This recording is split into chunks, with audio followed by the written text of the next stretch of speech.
Popcorn World.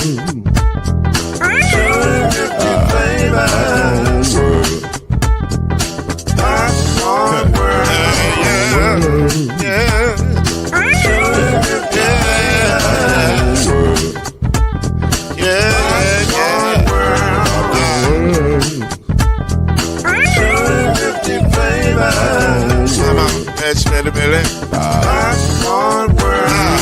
Can I make you groove now? Yes, I can. So you can get this groove in a bag of a can. You can make it round the world when it holds in your hand. Popcorn World. 250 flavors gonna make you smile. 250 flavors gonna make you smile. 250 flavors gonna make you smile. I said popcorn make you smile. Ah. Popcorn World. Popcorn World. Popcorn World. It's a popcorn world. It's a popcorn world.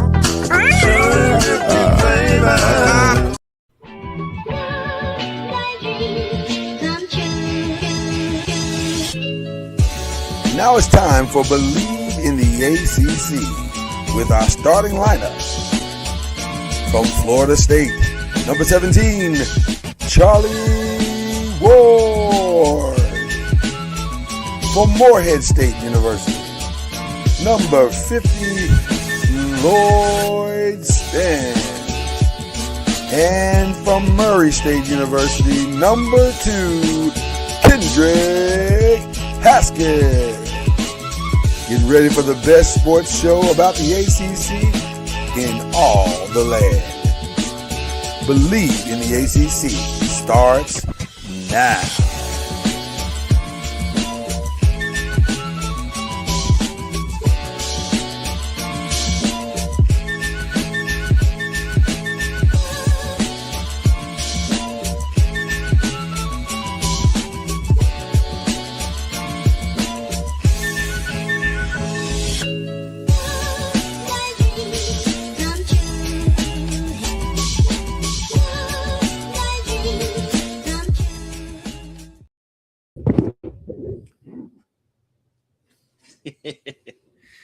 What up, though, peoples? Good to see everybody on a beautiful Thursday morning, March 26th. March is almost over. We are officially 1/4 through, or unofficially, but officially 1/4 through the year, right? Is that right? Spring has sprung. 4-3. Spring is sprung. Spring done sprung on a springer. I can't say what I want to say, but you get what I'm saying. All right. It's all good. Listen, we're here to have a good time. Not for a long time, but for a good time in this time. And that is the great Kendrick Haskins. Anytime he shows up, it's going to be a good time. It is without fail that brother's going to bring the good time with him. And by the way, I'm going to give an early shout out. Shout out to my dog, in my big poppy voice, to my dog, Kendrick Haskins, who may have been able to pull one of the best quotes of all time out of an interviewee, where a young lady in talking to Dale Griffin said, "Oh, his daddy famous." I love it. That, to me, and go to Kendrick Haskins' social media page on Facebook, or go watch wave3.com. You'll see the interview. Great interview. But the best part of the interview is the little girl said, "Oh, his daddy famous." I'm trying to use that line as much as I can on today. Those young ladies were so funny. I'm sad because I couldn't use as much because I only had like a minute and a half. Yeah. Runtime for the story, and those young ladies, they for those who don't know, Daryl Griffith Jr., Griffith's son, he's been coaching flag football since 2013. Nice. And he's committed. Yeah. And so he's coaching high school age kids. And the interviews that we did, the ones that aired are hilarious, but it's still plenty that I didn't air that were I want to see the rest. Funny. I want to see the rest for sure. The stuff that didn't make air was hilarious. Those girls are as funny comes, and so shout out to them early on, because they were hilarious. They were That great. interview was a good time, people. And again, his daddy famous. So that was the most Gen X moment I think I've had in watching the interview. Like, wow, they really don't know who Dale Griffith is. That's crazy. But it's funny though, because she had that aha moment. So anyway, listen, we're about to have a couple of aha moments here now because we are in the throes of March Madness. We got the NBA playoffs quickly coming into view. There's a lot to talk about as we do this mashup we call BLEAV in the ACC and the Press and Pros. But before we get to any of that, we got to talk about I just have problems with this. I do, and everybody will understand once we get to the discussion. But I have problems with this because this firing lacks or reeks of a lack of awareness of today's reality. And I think I'm trying to remember. I believe it was the Prophet Fat Joe that actually brought this to mind better than anybody. Yesterday's price is not today's price. It's not. And the sooner universities understand this, the better off they're going to be. You are not who you were. I could walk on a basketball court right now and look up at a rim, and in my mind, I can dunk it. I can box out like I used to. I can bully people on the court, but my knees will be like, "Are you crazy?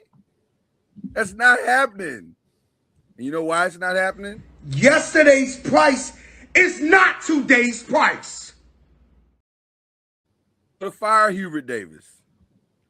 I get it, but I don't get it. I don't understand. So talk to me. Hubert Davis, the now former coach of the University of North Carolina Tar Heels, was fired 2 days ago. And by the way, they could have fired him over the weekend. They didn't have to drag it out for almost 4 or 5 days. That was crazy. But maybe that was buyout talk. I don't know. We weren't there, so we can't technically speak on why. But it feels like you could have fired him that in the evening because you already had your mind made up once he let the 19-point lead go against VCU. So, whatever. But I just don't get it. I don't get how a guy lost his best player. And by the way, if you don't understand how magnanimous losing Caleb Wilson is, go back and look at the tape. Go back and look at who I think is the second best player, if not the first best player in this draft. The most NBA ready. There's 2 players to me that are NBA ready in this draft, and that's Caleb Wilson and Darius Acuff. They are ready. They can step into a team right now and contribute. You lose that from this squad, that's going to be a significant loss. So I yield to my brother. What are your thoughts? How do you feel? Do you agree? Do you disagree? Where are you thinking? Well, I think my man DeBonsa is NBA ready too. He could walk into an NBA team and play right now. yeah. You were a little. We can talk about that. You were a little disturbed by this firing. I am. To which I quickly reminded you that if they didn't make that fluky Final Four run in his first year, then he probably would have been fired last year. and I can also agree with that. I just think it's kind of okay. So here's the parallel. Right now, you're on a couch. Lay down on the couch. Okay, all right. Let me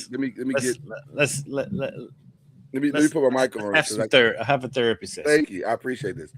So the parallel of this is probably, and ironically, you're in the state where the parallel is the most probably significant.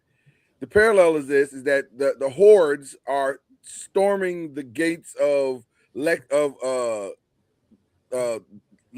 right now, saying Mark Pope should be fired. He's in over his head. And that may or may not be true, but also he's been there an hour and a half. I mean, can the man get a chance to at least unpack his office before you decide to get rid of him? And is it his fault that his $2 million guy didn't play play with enough games to score 21 points? That's not his fault. Actually, that kind of is his fault. You think that's his fault? Well, you think it's his fault for signing him? Yes. Okay, I'll give you that. I'll give you that. I get if the kid has a history of this, then I'll stall you out on that. I'll stall you on that. He totally blew out his knee in March of last year. Okay. So at Arizona State.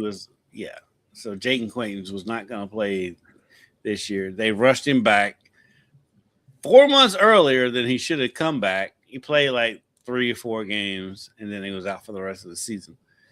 And then the fans, you hear that? You hear that, Boston Celtics? They rushed him back. Okay, keep going. Well, Jason Tatum's averaging 20 a game. He's doing great. Yes, for now, he's fine. Okay, and he's not built like Jaden Quaintance. And Jaden Quaintance totally had to totally rebuild his. He had a rebuilt knee. That takes over a year to return from. I agree.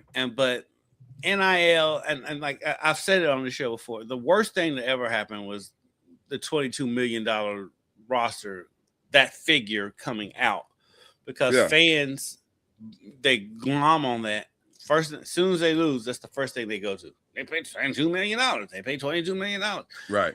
And for Jaden Quaintance, who I feel sorry for, because he's like, he's doing the best he can. He's doing the best he can. And like now with injuries and this NIL period that we're in, for some reason, fans don't think players are supposed to get hurt. Oh no, that is not well. They don't. It's not that they don't think players should get hurt. They don't think players who are getting paid high dollars should get hurt. Right. It's one of those injuries. Like if the fans don't see you crawling around and writhing in pain on the floor, then they question it. And also, to our brother Charlie Ward's point, it is questionable.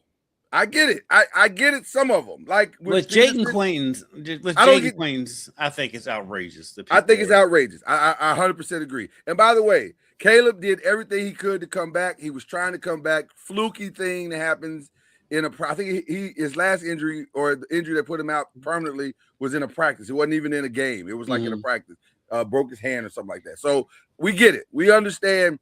But again, you can only control so much of that as a coach. And I think you gotta, and then here's the other part that's really frustrating to me. That's not how it works anymore. You don't get to buy your way to titles anymore. I get it, UK. You're used to buying your way to a title, legally or illegally. It doesn't matter. I get it. But you don't get to do that anymore. That's not how it works, because everybody gets to buy their way to a title. High Point made the championship, made the round of 32 because they spent money on some players. A former UK player in Cameron. A former UK player, right? So that's how it works now. If you got money, you can play the game. If you're willing to spend that money, you can play the game on a high level.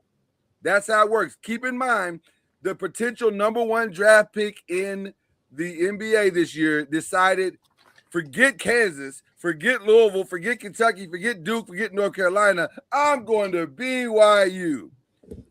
People in BYU don't even decide to go to BYU. So he's from Utah. So but come on.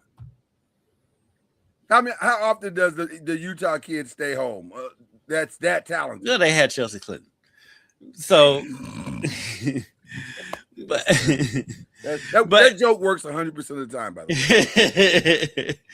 but now, like the thing that's frustrating with both fan bases, but especially when it comes to Kentucky, is that Jaden Quaintance, them coming after the kid, and I'm like, this dude had his knee 20 years ago. What he had happen to his knee was a career-ending injury. It's over. Yes. And then he came back. He came back like 2 or 3 months early. Tried to play for like 4 or 5 games, and then he couldn't go. And then the fans are like, he's in there. They should take his money. They should take his NIL. I mean, he should have to play it again. I'm like, man, shut up. Right, right. And by the way, he's not going to the draft anytime soon. Yeah, he is. He'll be a top 10 pick. Do you think so? Yes. Don't you have to play some and prove that the knee is Kyrie really Irving solid? played 12 games in college. Is he Kyrie Irving? No, but Kyrie Okay, Irving then. played 12 games in college. I don't think he's going top 10. Yeah, he will. You think he's going? I don't think so. If he's not top 10, This is a loaded draft. He's going to be a lottery pick. Yes, he will. Off of last year's tape?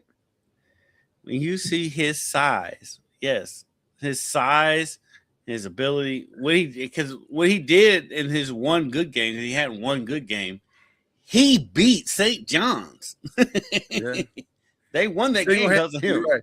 Which, by the way, St. John's realistically could possibly make a run. They look poised. This looks like a true Rick Pitino, we can make a run type team. They got and it's all because they have a better defense than you have a better offense. I fully expect them to win tonight, by the way. We'll get to that in a minute. And they play to their strengths. They play to their strengths, which is what Rick Pitino teams do. That's what Rick Pitino is the master at, because that team cannot shoot. At all. Me, you, and Charlie, as 3 50-year-olds, could go out there and probably make more threes than they could. Without question. Without question. I'm not even flinching when I say that. Like, without question. As bad backs and everything. Give me at least 6 points. I can get 2 threes against this team. Yeah. Well, maybe not against this team, but we can shoot better than they shoot for sure. But yes, I do think shout out to Jacob Payne, who made that statement just a minute ago. I think that's the point that I'm kind of making as well.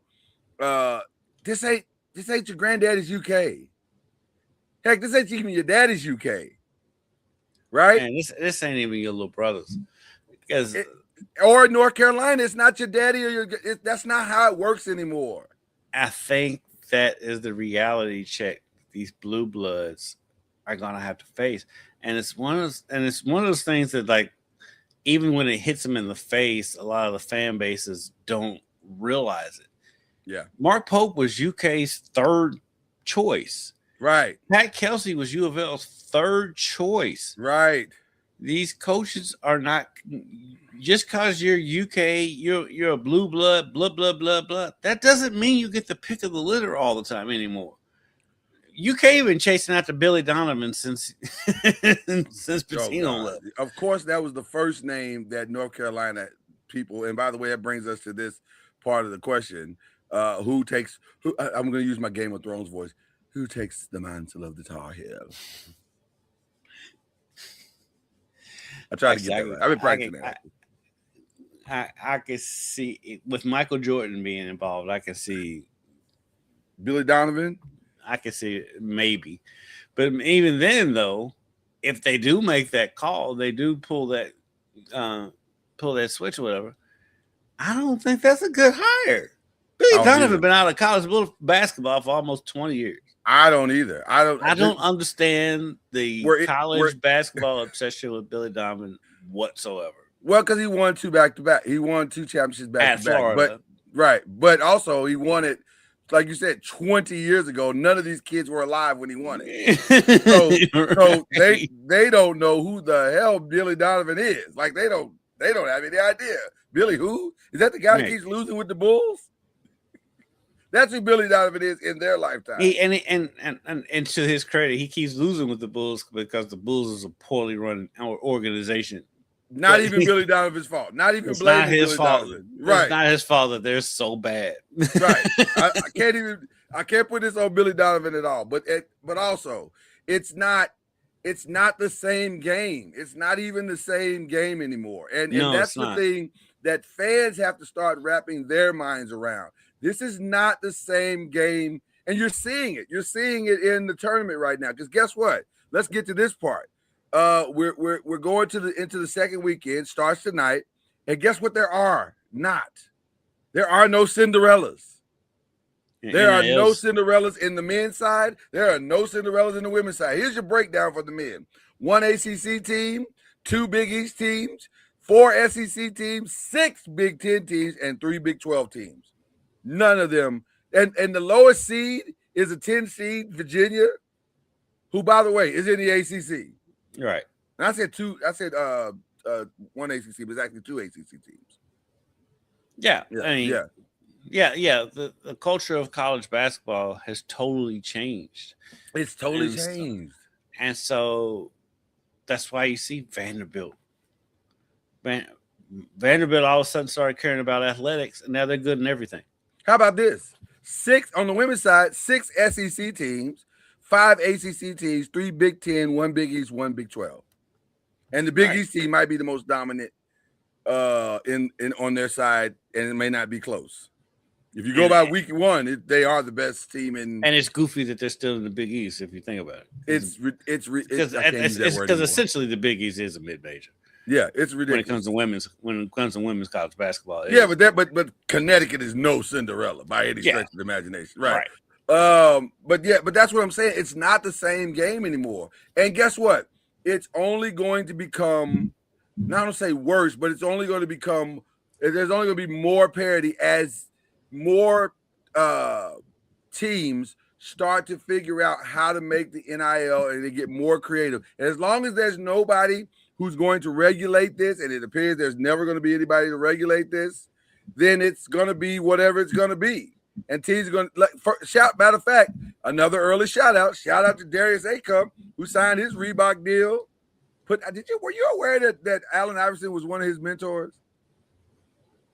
Not until I saw that meme or GIF or whatever you call it. That explains so much about his game, because he has an Iverson. Not saying he's as talented as Iverson, so don't do that, people watching. I'm saying he has an Iverson type mentality in that it's always it's intelligent attack at all times, and that was Iverson. Iverson was about intelligent attack at all times. I'm coming at you. I'm putting pressure on you. You can't stop me off the dribble. I can score what I want, but I can also make plays for my guys. That's Darius Acup all day, every day. And so it's interesting to me that this is where we are across the landscape, because if you can just get one of those guys, and God forbid you get 2 of those guys on any team in the country, you're going to be able to compete. That's how it works now. You're going to be able to have, you can at least get to the tournament. You can win your mid-major. You can still, but somebody's got to be willing to put the money up for you to get them. That's the X factor. Somebody's got to be willing to put the money up for you to get them. And if you can find it, like a High Point did, like other teams are doing across the country. Sacramento State, I think is the name of the team that Shaq is like the general manager of. Like at some point, Shaq might say, "Be like, I'm gonna put the dough up." And if we see somebody and we can steal somebody that's willing to go, make a legendary moment happen in a place that is least that's unexpected, then I'm sure Shaq would be like, "I'll write the check." Because guess what happens to that kid? That kid ends up where? At Reebok. Right. And So, Acup, yeah. I do want people to pump the brakes on Acup being the best point guard that Calipari ever had. I mean, like let's Yeah, I don't know if it's that yet. let's slow down on that. Yeah, I don't know if it's that yet. This man coached Derrick Rose, John Wall. Yeah. Literally the current MVP is Shea Gilgeous-Alexander. Let's pump the brakes. That's everybody. Everybody these days are prisoners of the moments. The best I'm willing to give him is that he is my best player, or my top 2, top 3 player in the NBA draft. I know you and Charlie are big DeBonsta guys. Yeah, because we know how to say his name. Well, I do now. It took me a while, but I got it. You just call him I committed DeBonsta. to it. Is it DeBonsta? DeBonsta. Is that right? That doesn't feel right to me. DeBonsta with an S, with an SA, not an STA. Yes. Look, don't be mad at me if I'm getting my Charles Barkley on right now. Okay, that's just what it is. But he's been like the number 1 pick in the draft since DeBonsta. Okay, I got it. I'm sorry. He I apologize to the young man. I committed apologize. to BYU on first take. I was busy that day. I was busy. I was doing stuff that day. I didn't watch. I listen. To me, as far as NBA ready players, and listen, I fully understand the kid's 18, so I'm gonna stall him out on that. Like he's not, he's got a lot of growing to do. So I get why everybody is so hyped up on him. But right now, plug and play, to me, the best plug and play players are Caleb Wilson and Darius Acuff. By the way, just to pivot just a little bit as we talk about who the number one pick of the draft is. Did you watch Peterson play against St. John's? Were you able to watch that game? I know you were on the road or whatever. Were you able to see any of it? I saw bits and pieces of it. So everybody kept waiting for him to have his moment. And I heard a lot of announcers say we were all waiting for him to have his Darius Acuff moment, and he never had it. And I watched the game, and he got his points, and he led his team, I think, in points in that game, if I'm not mistaken. But it was never like that moment, and I don't think he did anything to quelch the noise that he is not a true dog type player. Like he's not the guy that's going to take your franchise and elevate it to different levels, which is interesting to me because I wonder, here's a kid that coming in, well, I would say middle of the season, DeBonsa, I'm kidding it. He and DeBonsa were right there neck and neck at one point. And I would say him, Caleb, and DeBonsa were all together.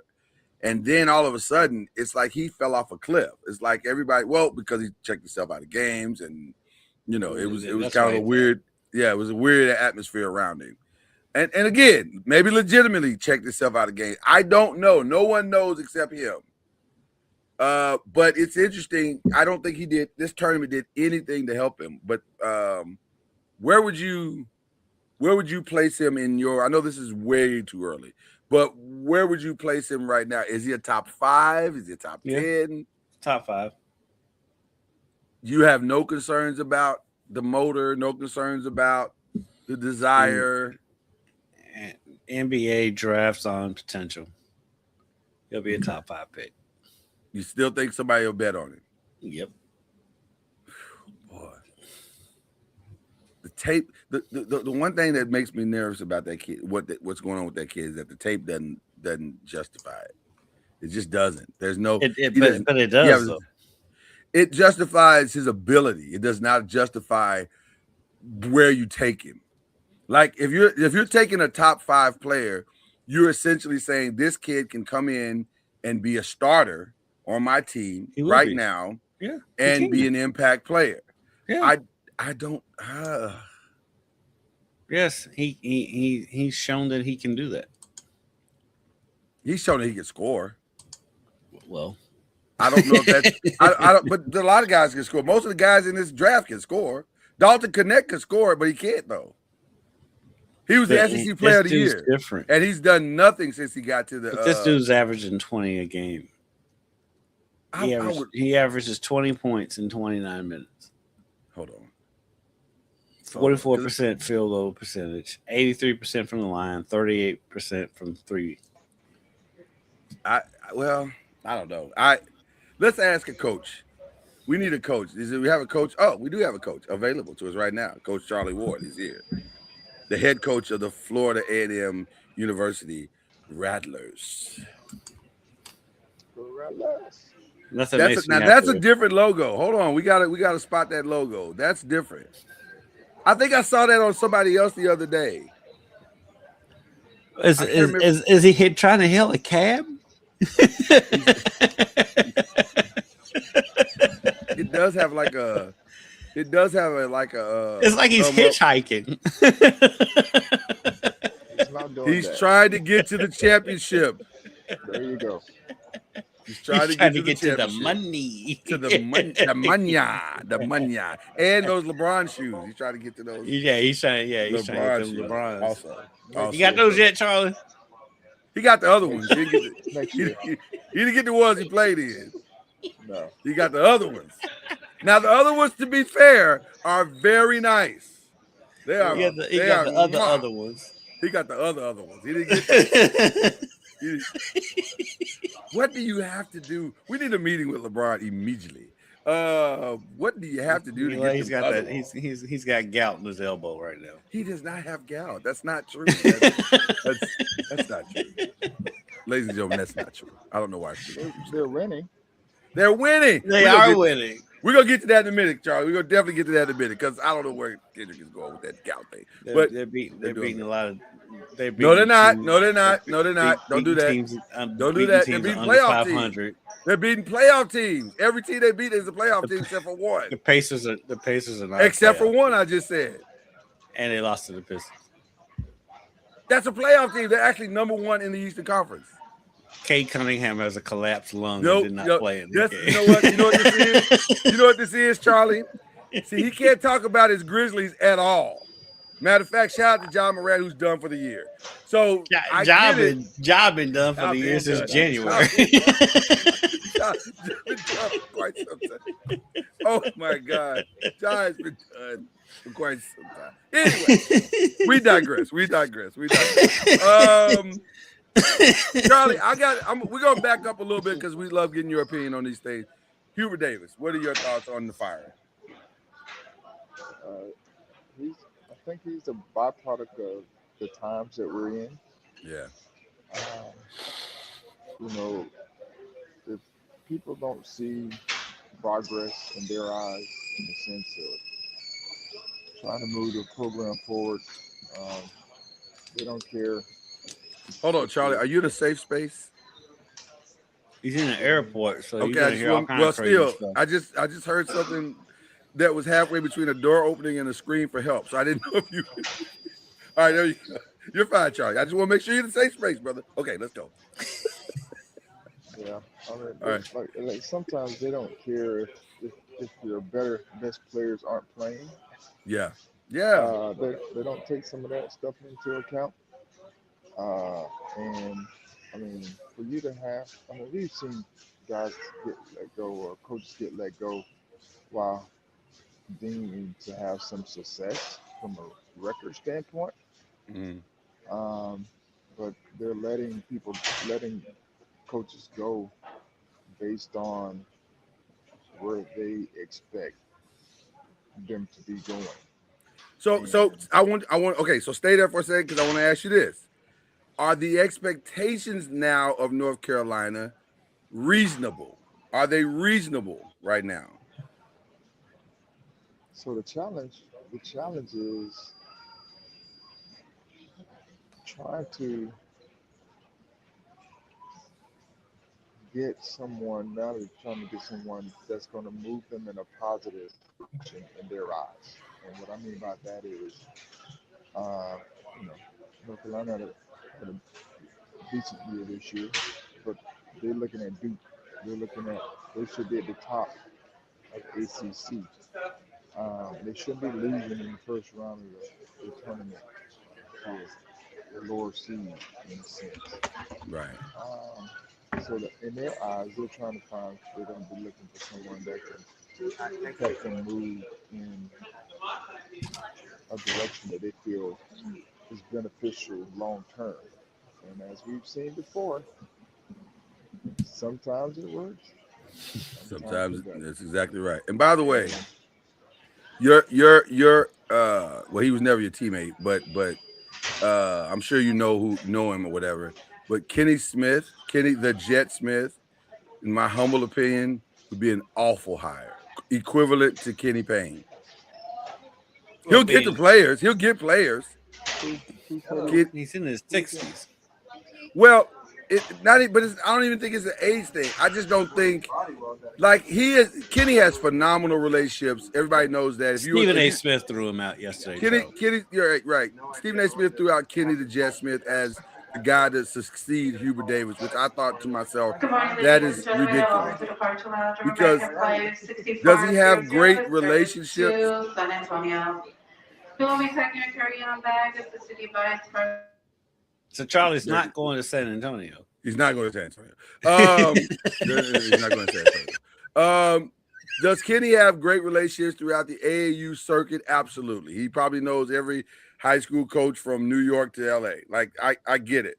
But that does not necessarily mean that you can step into a hornet's nest like the expectations that are of North Carolina. And by the way, to Charlie's point, maybe even some unrealistic expectations. Like, I just don't think you can be what you were. Now, shout out to John Shire, who through Smoke and Mirrors has made it look like he really is doing a phenomenal job. And I guess he is, because he's getting top players every year. He's doing made great. A Final Four run last year. That's what I'm saying. He's doing a great job. But again, if the expectation is title, then he's not winning titles. So neither one of them are winning titles. It's not Smoke and Mirrors, though.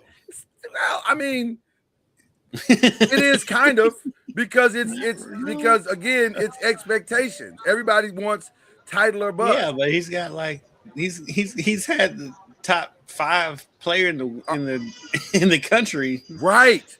But that's not Smoke and Mirrors. Hold on. Smoke and Mirrors is doing it with runts. No. You're making my point for me, because it is Smoke and Mirrors if the only expectation is title. You've not heard the rumblings of everybody this season saying, wow, is John Shire really the guy? Because if you look at what Knipple is doing and you look at what Cooper Flagg is doing, why didn't that result into a title? Well, it resulted Flagg got hurt last year. I agree, but that's not how it works.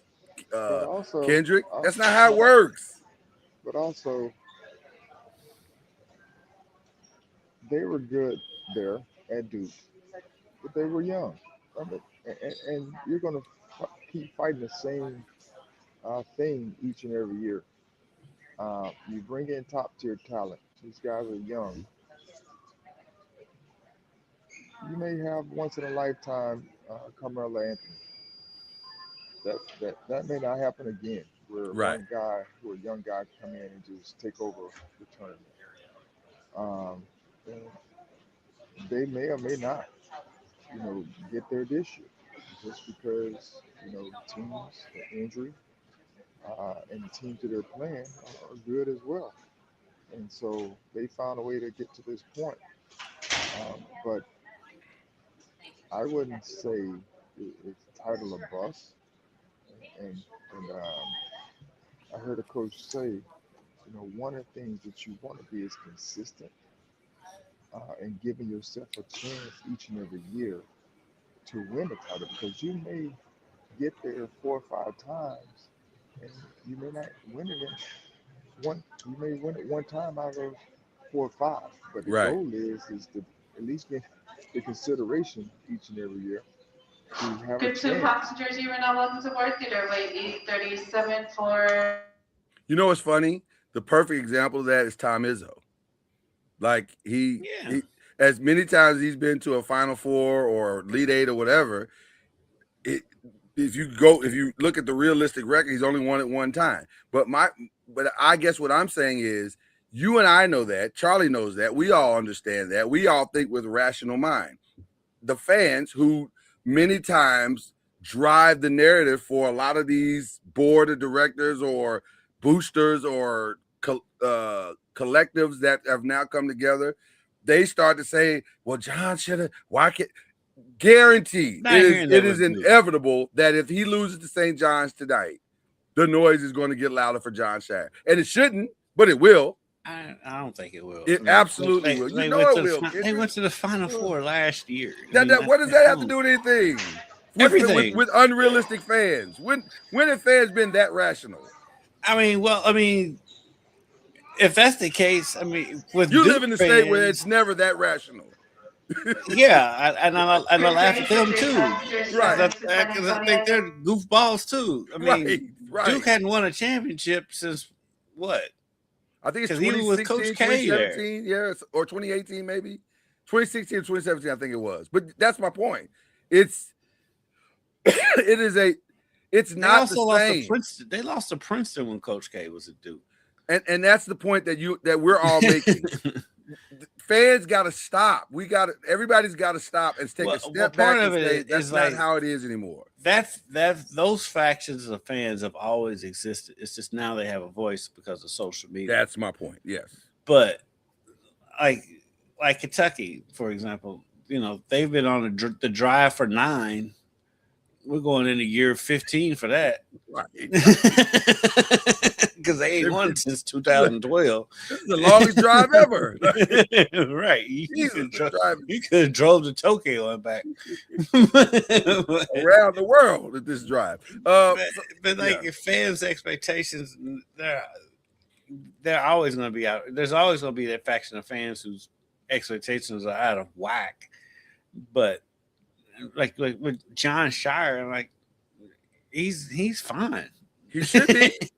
He should be. But y'all know how this works. Caleb Foster is literally out, and it has dramatically changed. Yeah, I think they're going to lose to St. John's. I 100% agree. And so, but that won't be the narrative. The narrative be you had Cam Boozer, you had Caden Boozer, you had this, why didn't you win? Because I just lost my freaking point guard. That's why I lost. He's the engine that drove the train. I don't hear the cries and the screams for Shire as much. No, not yet. Not yet. I agree. Because I've been hearing a lot. I hear more praise for him, and well deserved. Because if you look at it, there was no drop off from Coach K to John Shire. There wasn't. And so I hear, of course, because I'm in the state, but I hear these crazies around with Kelsey and Pope. But as soon as one of them, if you make a Final Four, that should quiet it down for quite some time. That quiets it down. It should. We've talked about it on our text. Like Hubert Davis, by North Carolina standards, probably would have been fired last year, but he made a Final Four run. He made a championship game run in his first year. And so being a college coach today, you're 100% correct, Kendrick. Being a college coach today is the equivalent of the scales, the imbalanced scales with the balls. If you win, you're doing okay. But if you start to lose, they take them ball, and all of a sudden, that Kurt Signetti threw it off for everybody. Oh, he messed up the so game bad. For everybody. He messed up the game for everybody. So bad. It is so bad right now. But that's our managed member sitting in group 6. If you're not already a managed member, you can join for free at aa.com/traderow. That woman been quiet this whole time until you didn't really talk. I know. And by the way, Charlie Ward, watch this, kid. And by the way, Charlie, you didn't do anybody any favors either, Mister. I had success in my first year in the SWAC. See that to me, again, it is something that you have to do consistently. Right. And people's expectations are that is what you're supposed to be doing every year. And as you know, you have to overcome, just like anything else, you have to overcome adversity through the season. Having the right people on board and having the right support, and supporting progress. And progress sometimes doesn't always equate to winning on the scoreboard. But I just think we can't, because it'll be just like anything else. You go through these ebbs and flows with programs and coaches, because everyone thinks the next Kurt Signetti is where Kurt Signetti came from. Right. Mid-major, all these types of things. But as we've seen, that's not always the case. And y'all have heard me say, I hope they go into this dungeon of not good enough. They're not good enough dungeon. Continue voting with passengers seated in group that are doing 7 somewhat and decent. group 8. Groups 1 through 8 well, for San Antonio. You are now welcome to board. And then you go find somebody. They may or may not have success the first year. Yeah. And like, oh, well, it was their first year. Or they may have success the first year, like, well, this is the expectation that they've set and put on themselves because they were able to, make it the first year. So it's just being consistent now, with Kurt Signetti. Can he be consistent over the course of 3, 4, 5, 6 years doing it the way he's been doing it. Because everyone, when you're hot, you're hot. Everybody wants to try to mimic what you're working to do. But at some point, we've seen 2 years later, Continue boarding guys with have passengers lost using their Group 9. job Also get in and confirm because passengers they traveling weren't to able San to Antonio, sustain you are now welcome to board. the Through doorway level of E37. Once again, reporting also get in and expectation confirm that passengers they set for for flight themselves. 6400 in service to San Antonio. Yeah. Now boarding. You're 1,000% correct on that. And I, by the way, does Hubert Davis get another job, Kendrick? Charlie, does he get another job? If he wants it. If he wants it. Yeah. I'm sure somebody will pick him up if that's his desire. Will Wade, by the way, literally just got hired by LSU. So is NC State has their guy or I can't remember. Did they let him go? I can't remember what happened with that. So Will NC Wade State. Yeah, Will Wade is headed to LSU. back to LSU. Yeah. He's going back to LSU? That's what it just broke. Wow. Well, you saw that coming. That's They wild. probably, and there's another program like LSU. They're going to spend all the money on football and basketball, and they're going to end up in the same boat. Yeah. 'Cause it's I all mean, about, in this day and age, it's not about how much you spend, as Kentucky knows. It's about who you spend it on. do you have somebody that knows how to go to the grocery store and buy the right things that makes it all work? And that's the X factor. And I don't know if you can. I don't know how you accurately predict that, because if it appears everyone is going to play the NIL transfer portal game. That's where we are. More of that than 5-star. Unless your 5-star is top 10, top 25, they're probably not going to play that game. And so then it leaves you with, okay, who's the best shopper, right? Who's the person that can go into the Costco portal and say, give me this, give me this, give me this. This is the right mix. Now we can go compete. That's by the way, like you said, Charlie, that's a lot harder than it looks. It's a lot harder than it looks. And those who think they got it figured out find out very quickly. And just like you spoke eloquently about this morning, Kendrick, Mark Pope found out real quick, it ain't that easy. Just if a can has a damage, it probably has a damage. And it's not that easy to get what you need out of that. And he came out and he was saying that he wants players that want to play for Kentucky because of Kentucky's tradition, blah, blah, That is blah. not the problem. These kids don't care about tradition. And that's not the problem. Let's be clear. None of these kids care anymore about tradition. It's not how it works. Like, there are very few kids that go to a school today because that school is the school I always wanted to be at. That's not how this works anymore. Who's giving me the best offer? Where's my best opportunity? Who's giving me a scholarship offer? Who's my last resort? Those are the reasons why kids are ending up. What coach can get me to the NBA? Those are the reasons why kids are going to school right now. The school has very little to do with the NBA. It's got just who's going to give me a check. Well, for a lot of them it does. For a lot of them it does that path. At that level, because they know they're going to the league anyway. So this is about the check. There's some truth to that too. You're right about that. You're right. You're definitely right about that. So go ahead. So the next wave of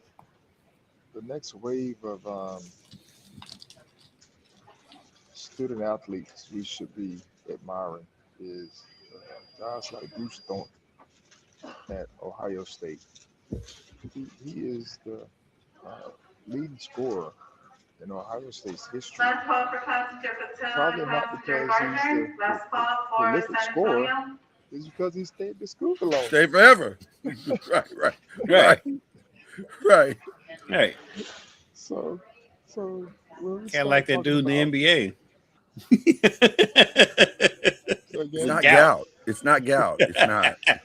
I know you keep trying to say that, but it's not gout. It's not. Charlie, don't let him convince you that it's gout. It's not gout. Despite what Kendrick says. Gout in his elbow. It's not gout. I don't know why I keep saying that. It's not gout. Stu missed 4 games. Faking an elbow injury. He didn't fake it. It was very hurt. It was very, Hit very his hurt. elbow on a shoe. Hit a camera. See, this is the reason why Charlie's not getting the shoes. I think he's probably watching this right now going, oh, it's Gal? He ain't never getting them shoes. Thanks, Kendrick.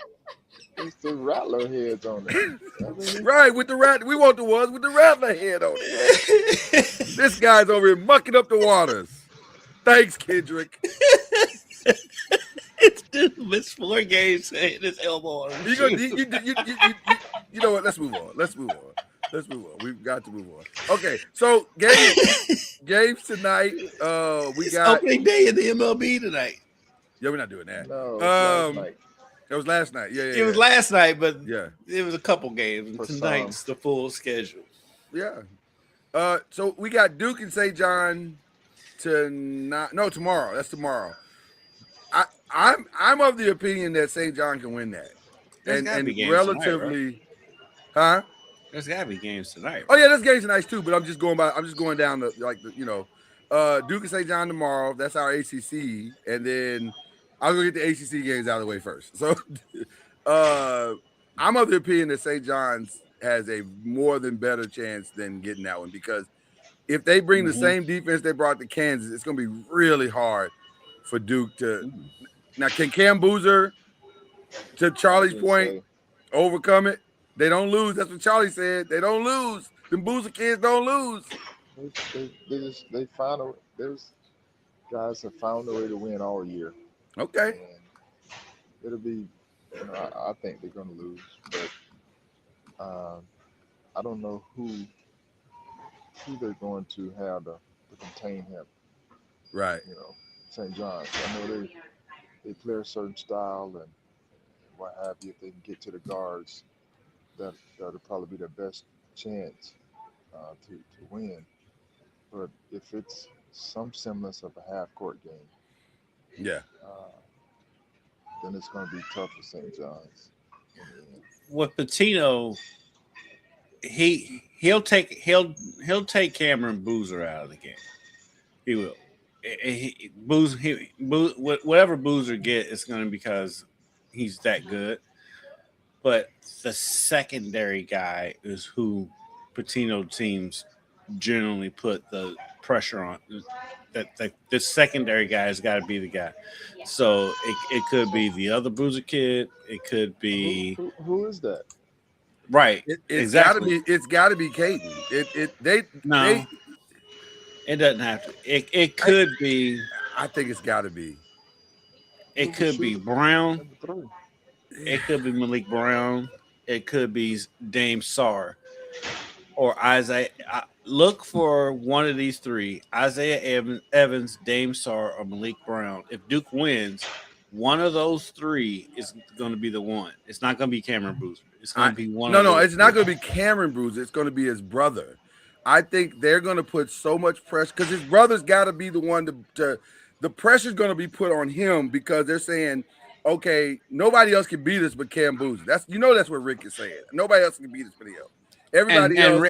Rick typically takes out your best player, and that's exactly right. So somebody else, somebody is going to have to make plays for everybody else, and it's that kid, and it's him. And I just don't think he's experienced enough to do it yet. I think it may be Isaiah Evans. But he doesn't shoot well enough to do that. Well, he plays to his strength, so he doesn't have to shoot. He doesn't. Right, exactly. He plays to his strength, which is around the rim, lobs, finishes. He can handle the ball. He does his job. I just think if you try to take out Cam Boozer, and what I mean by that is he's smart enough to figure all that stuff out. Like you've seen him with 2 points at halftime. Yeah. And he finishes with 25 points. Yeah. Or 19 and 10, whatever, the double-double. And so he eventually figures it out because he's smart enough. He's seen so many things thrown at him, and he's unselfish. when you have a Mhm. superstar that's a willing passer on the offensive end, then it makes life so much easier Yeah. because you know he's not going to always try to force the action for himself.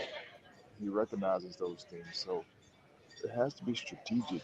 You really got to make it tougher on him, but not throwing the kitchen sink to open up the door for other guys to take advantage of. Because from an offensive standpoint, you always want to try to get two on the ball. Yeah. And if you have a guy that can do that, or pick and roll situation, whatever it may be, you want to get two on the ball, and that just opens the floor up for everybody else. So it'll be interesting to see. The thing is they can turn them over and get in transition. That's why I say if they put the pressure on them and they make it a full court game or transition type game, then it favors St. John's for sure. Which I think is what's going to happen. I think they're going to force them to make plays away from Cam, and can they make enough to get the win? I don't know. It's going to be tough. It's going to be tough. Ejiofor has to stay out of foul trouble regardless. 100%. 100%. 100%. The other thing is, who does St. John's have that can score? Nobody. They cannot shoot at all. They're an awful shooting basketball team, but that's not how they win, though. They know that. I mean, Bryce Hopkins is probably their scorer. Yeah. But yeah, it's him and Zuby Ejiofor. They're the scorers. Now Ejiofor had a game, an incredible game this last game. He was attacking the rim, and he was still 6 of 14. Well, I mean, he was attacking though. I mean, he was attacking. Yeah, he had 18 points. Yeah. Him and Bryce Hopkins. Because I'm literally looking at the box score right now. Yeah. Him and Bryce Hopkins both played 34 minutes. Both had 18 points. Ejiofor was 6 of 14. Bryce was 6 of 13. Right. That's it. And by the way, that's who they are. Bryce went 6 of 9 from 3.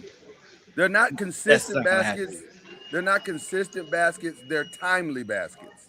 Yes. And that sometimes is better than consistent baskets, because if you can score when you need to score most, then that helps tremendously, right? I mean, look at Darling. He scored when he needed to score most. His only basket of the game. Didn't hit a point, and got the 1 point that they needed. So, so there you go. So it's interesting. By the way, I apologize. Earlier I said that I got completely. Obviously, I'm having a brain moment, an old man moment.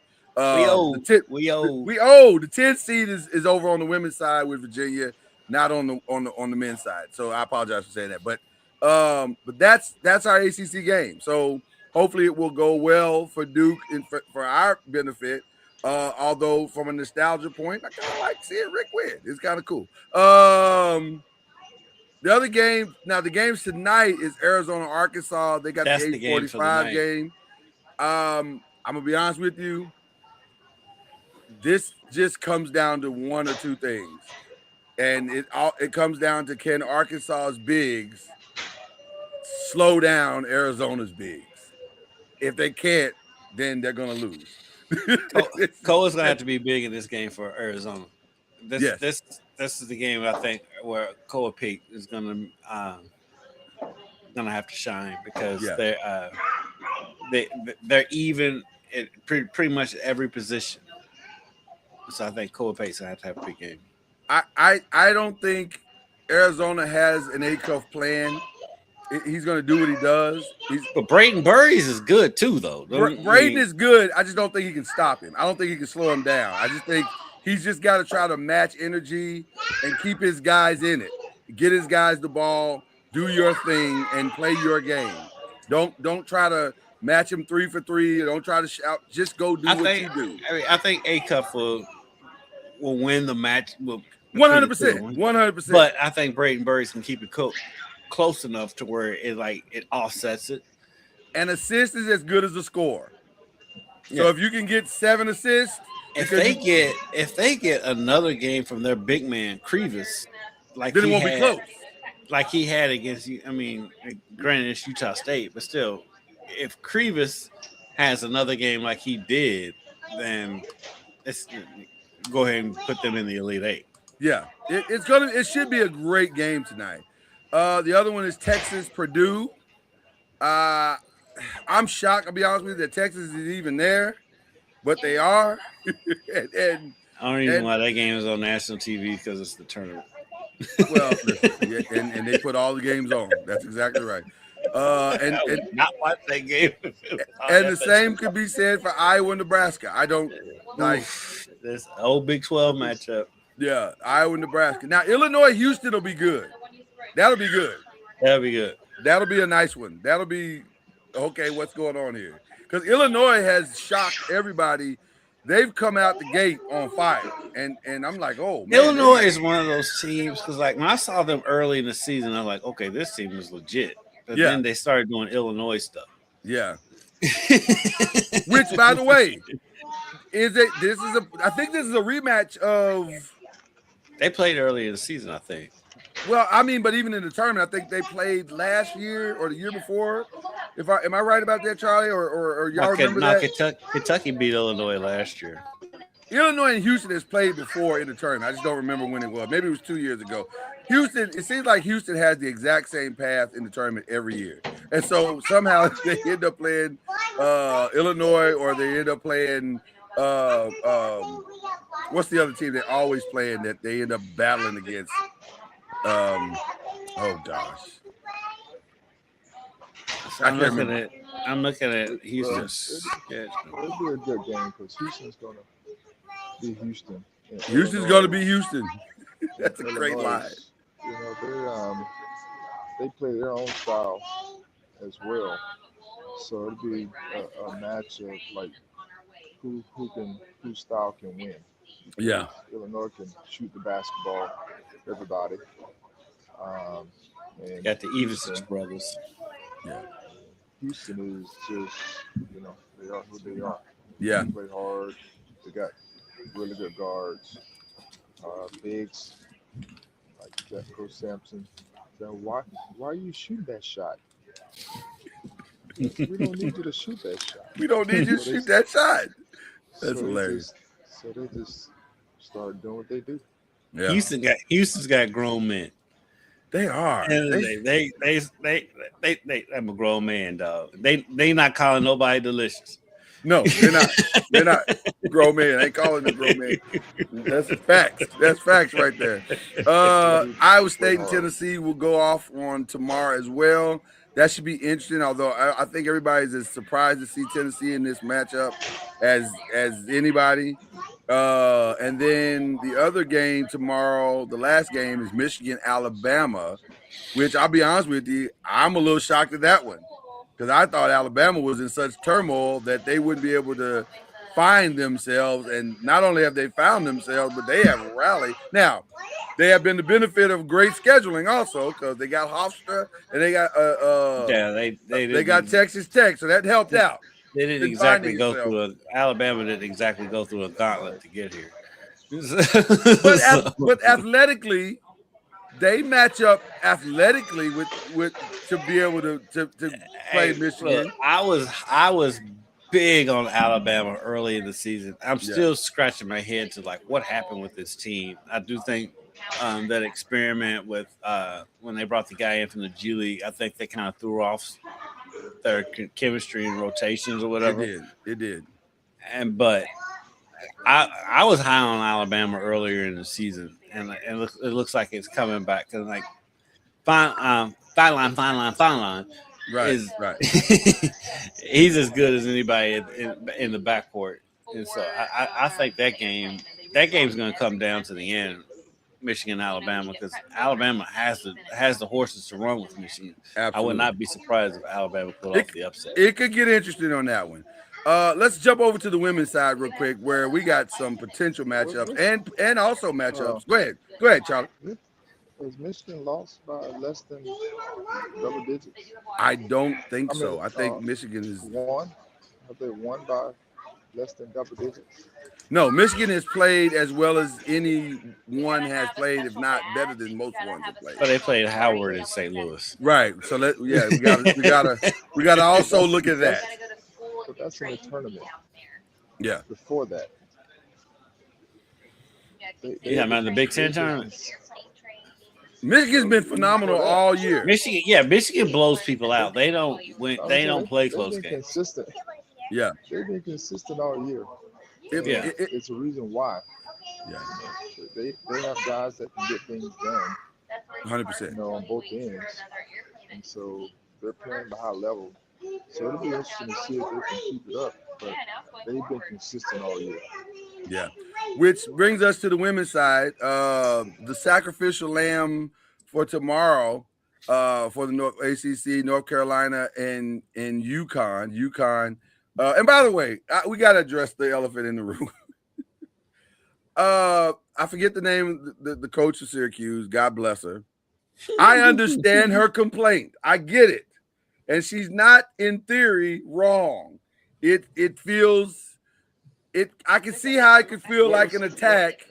I can see how I can feel. Her complaint was every year. Them having to play Syracuse in the tournament every year. It's a personal attack. Right, she got to go play UConn every year in stores that they make the tournament, because that's the way the women's game is set up. It's set up around fandom.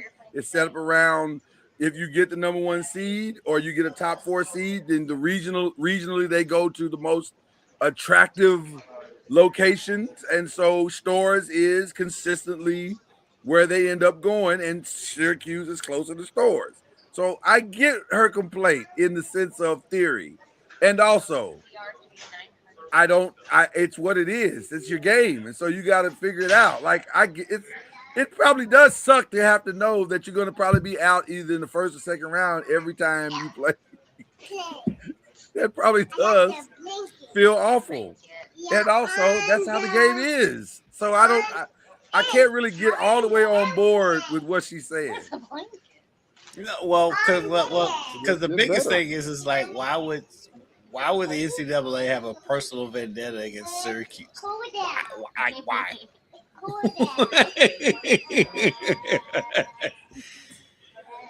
I'm not sure. My thing is better your position. Right. There is a path. When in the regular season, and you can host.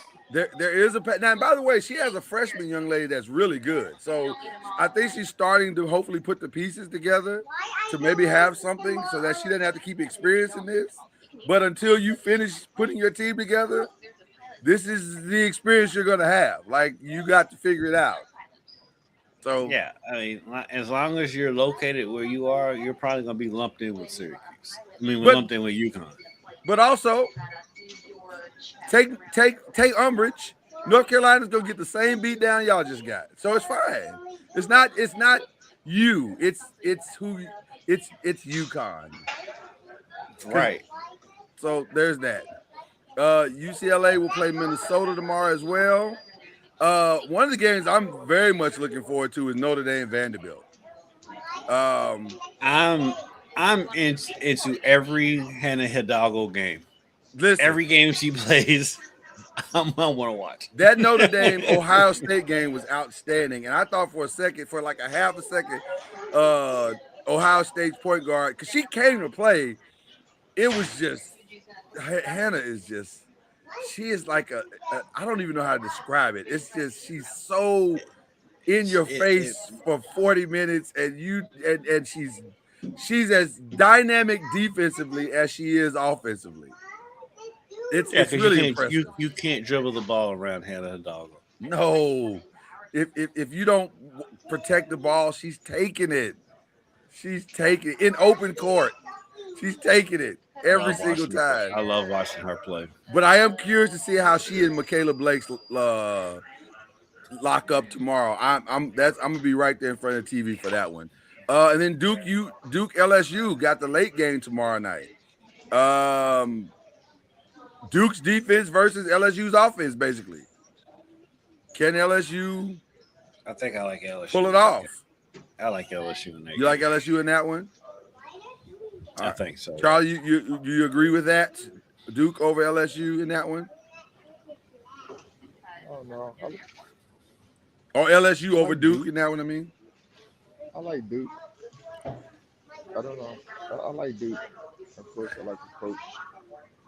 And they they're defensive minded, and Yeah. they offensive figure it out. So, but that can come at the bite you if you go through a scoring drought. You put a lot of strain on your defense, and LSU is, they're a wild card, especially with Flo Wiley.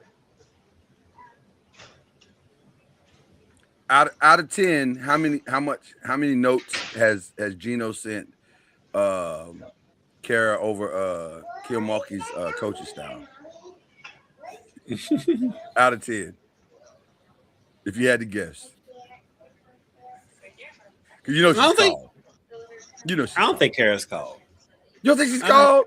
No. She wants to make her own way? She wants to make her own way? Her own way. Yeah. Okay. All right. I don't know. She about to come. Maybe just a casual conversation. Hey, I'm playing Kim this weekend. That'll be interesting to see, though. They study. She's probably studied her enough to know what they're doing. So they don't need to call in nobody else. Okay, all right. South Carolina, Oklahoma.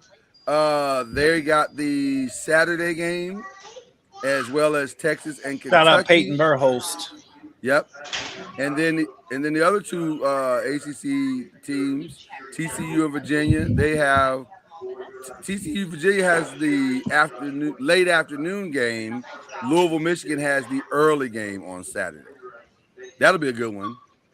Versus. I give Louisville a shot in that Michigan game. Absolutely have a puncher's chance. They have a puncher's chance. They need Amari Berry to play a better game than she did against Alabama. She made the 2 free throws down the stretch. Made the 2 free throws. But she struggled most of that game. She did. And then I need Alif Istanbululu to not fall down 5 times. Yeah. She got up 6 though. She falls down a lot. We asked her about that after the game. Did you? Alabama. Did they? We asked her. What was her response? I'm just out of curiosity. We were like, you fall down a lot. I've never seen a big fall as much as she does. Yes, you have. His name is Anthony Davis. Yes, you have. No. Anthony Davis falls a lot. No, he gets hurt a lot. He doesn't fall down. He fell a lot. I'm a Laker fan. I watched 90% of his game. He fell a lot. He's good for 5 falls a game. Watch Alif play. That's number 23 for the Lakers. So he falls a lot too. And then he gets up. Yeah, he falls a lot. Sometimes he stays down. Right. Well, that's the old man in him. You don't get up as fast as you used to when you're older, Charlie. You know that. Like that pop up ain't the same. Sometimes he don't do it. His gout. Don't do it. Up. See, I actually not to do it. Not to do it. So okay, that's your women in men's tournament. We're moving on.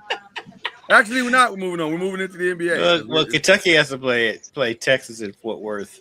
Right. That's not gonna go well. Yeah, I give Kentucky a chance to keep it close. No, they will not keep it close. Clara Strack she's a problem. She's not Madison Booker. Clara Strack is Dirk Nowitzki. She's not Madison Booker. She's not Kevin Durant. Well, Kevin Durant's not out there either. Madison Booker is the Kevin Durant. Clara Strack. They don't have it. I listen. I'm telling you, Kentucky's going to make that a better game than you think. I'm not saying it won't be a good game. I'm saying they should have lost to West Virginia, but I'm saying I don't think they can win. No, they're not going to win. Yeah. I think that game's going to be closer than people think. All right, fair enough. We'll jump into some quick NBA news. Jump into Detroit. They did beat the Lakers. They did. But other than that, without Cade, right? But other than that, it's not. It's going about what you thought it would go. They're 7-3, so you can't really be that mad at them. They're 7-3 over the last 10, so they're holding. But boy, it sure feels like the Celtics and the Knicks are coming. Like they are coming. Why are the Celtics coming? Well, They're coming because What injection to their lineup did they Oh, get my that God, makes this you guy. believe that they're coming? this guy. What Okay. addition? What Yeah. addition?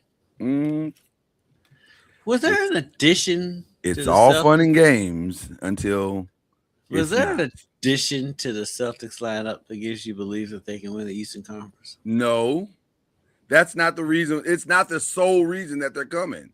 The reason that they're coming is that the Detroit Pistons lost their best player. They lost the guy that beats Detroit. And did the Celtics not gain their best player back? Oh my God. Sure. If you want to say that what he's doing right now, and he's having his worst shooting percentage in his career, you want to say that's the reason why they're coming, then So by all means. we're gonna give a 10-game sample size. Nope, you can't change the narrative. You For cannot his change worst the narrative. percentage. Nope, you can't have it both ways, Kendrick. You can't say he's the You reason can't. why they're surging, but also he's having his worst thing, and now we can't blame him for that. You can't have it both ways. Pick the side. Pick a side that you're gonna stand on. I'm going with 19 points a game and 30 minutes per game. Okay, then there you go. That's where you're standing. Keep that in. Keep that 9 same games. energy. 9 games. We cannot. Keep that same We energy. cannot say he's having the worst season of his career when He he's is only played 9 statistically games. having. It's 9 games. It doesn't change the facts. Lloyd- It doesn't change the facts. The numbers Lloyd, are what what's- the numbers Lloyd- are. Lloyd, what's your middle name? Reality. No. What's your middle name? Because your mama would be calling you by your whole name right now. Reality is what my middle name I'm is. gonna give you Christopher. Oh my Lloyd goodness. Christopher Spence. That's fine. I'll take Christopher. Lloyd But yes, Christopher Spence. We cannot say a 9-game sample is the Nope. worst season of someone's it career. is. It is. It We is. cannot do that. It doesn't change what it Lloyd is. Christopher. Lloyd Christopher. It doesn't change what it is. But we shall digress for now. Lloyd Christopher. Um, A 9-game stretch cannot be somebody's worst season of the career. and yet it is. And yet it is. And by the way, you can see the stress on his face when he's playing because he's like, why am I not hitting? And I'm like, because you're coming back from an ACL in less than 10 months. That's why you're not hitting. But we digress. Can Detroit hold on? That's the real question. Can they hold on to it? No. Well, yeah, I think they can hold on to the number 1 seed. What's There's not Detroit? that many games left. I was gonna say what does Detroit have left schedule wise? That's the real question. They have Lloyd Christopher. They have New Orleans, Minnesota, Oklahoma City, at Minnesota. They play Minnesota actually twice. Then everything else is winnable, probably, or tangible, maybe. It's not great. They got Toronto, they got Philly on the road, they got the Orlando on the road, who's fighting to get in. They're going to give everything they got. They're at OKC on Monday. Yeah, it's going to be tough. It's going to be tough for them to hold on to that spot. Philadelphia, I think, is the team to watch for. Yeah. Because you got arrested, PED-free Paul George. ready to come back and prove something. And needs to come back and prove something because, it's been awful. He's out the peds. It's been awful for Paul George. Awful. Could not have gone. This Philadelphia thing could not have gone worse. But when it's predicted. No, without question. Like this is to the surprise of no one. But also, he's got to rehab the reputation and everything. And shout out to him for coming out and saying, hey, part of this was some depression. Going through some mental health stuff. I get, decided to take some routes I shouldn't have. That's fair. Not gonna blame a man for that. But also it has not gone well. So there's that. This is Kendrick's favorite topic. Are the Lakers for real? It is my favorite topic. It is your favorite topic. Are the Lakers for real? It's like you can set your watch to it. If the Lakers were Every year. If the Lakers win 2 games in a row, ESPN is going to go nuts. If they lose 2 games in a row, ESPN is going to go nuts. Right, they're falling off the cliff. It's the Cowboys. It's I'll say this. Clickbait and gets viewers. It's the Cowboys. I'll say this in as measured a way as I can. They have found a formula that works. Will it work every single time to beat teams 4 times in series? I don't know. I think it's going. I'll say this: regular season. No, I disagree. I think they can win the first round if it's Houston. I think they can absolutely, because Houston's a mess. It's a mess. Houston's playing the Nuggets in the first round. No. They're 3. They're the 3. That's the 4-5. I thought Houston was in the 6th spot. No. Am I wrong? They may be now. When I last checked, they were in the 6th spot. Well, either way, Houston. The Lakers at this point, as you talk about their style, Yeah. they're They're in the 6th position, yeah, but they would play. They're going to play some defense at some point. Right. Well, here's the thing, Charlie. You're 1,000% correct. But what they're trying to do is figure out a team concept where they can hide their inefficiencies. And so far, it's kind of working, but I don't know if it works in the playoffs. Like, it's hard to lie in the playoffs. Because Luka is what he is, and Austin is what he is, and Aiden is what he is. Now, it's worked in the regular season. LeBron is what he is. And LeBron is old.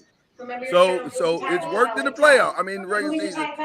And I think it can work in a 7-game series against Houston.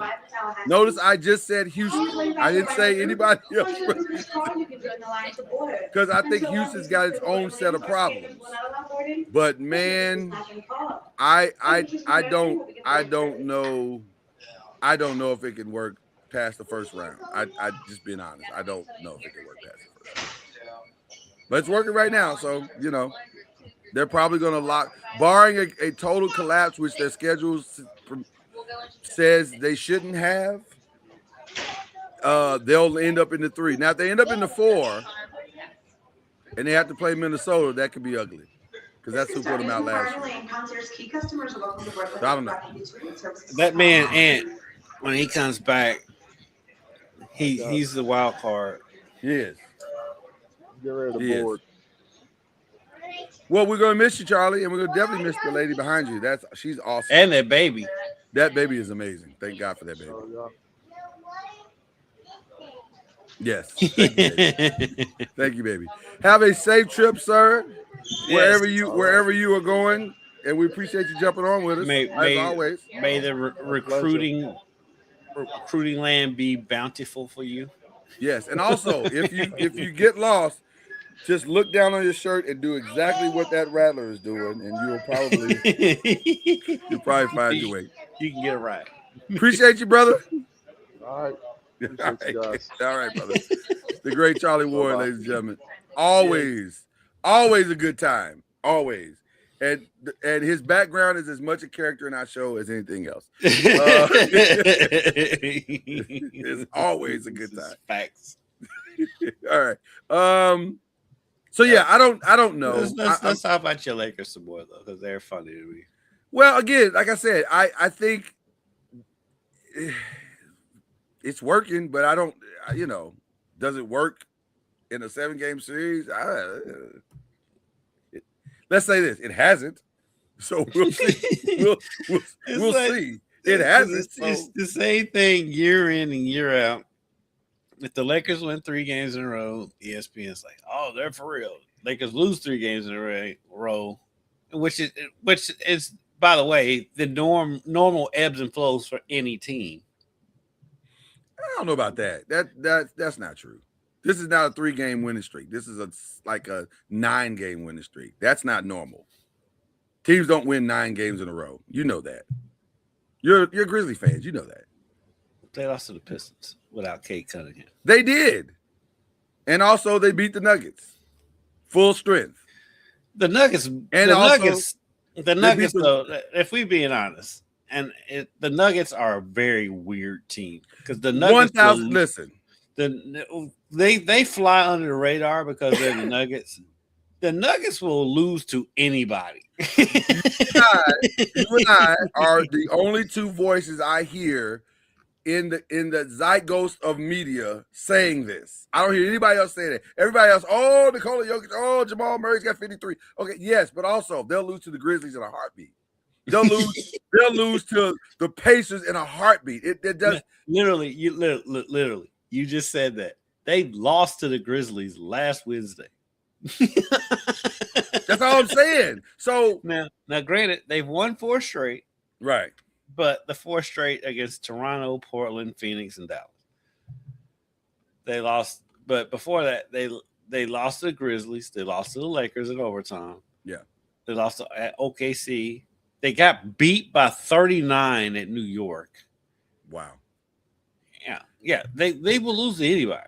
They got matchup problems. They got beat by Golden State at home. Now that was at Golden State. They lost to Golden State. Yeah. Oh man. And I know we lost to Clippers. I know we do shout-outs later, but man, we want to send out love and condolences to Moses Moody.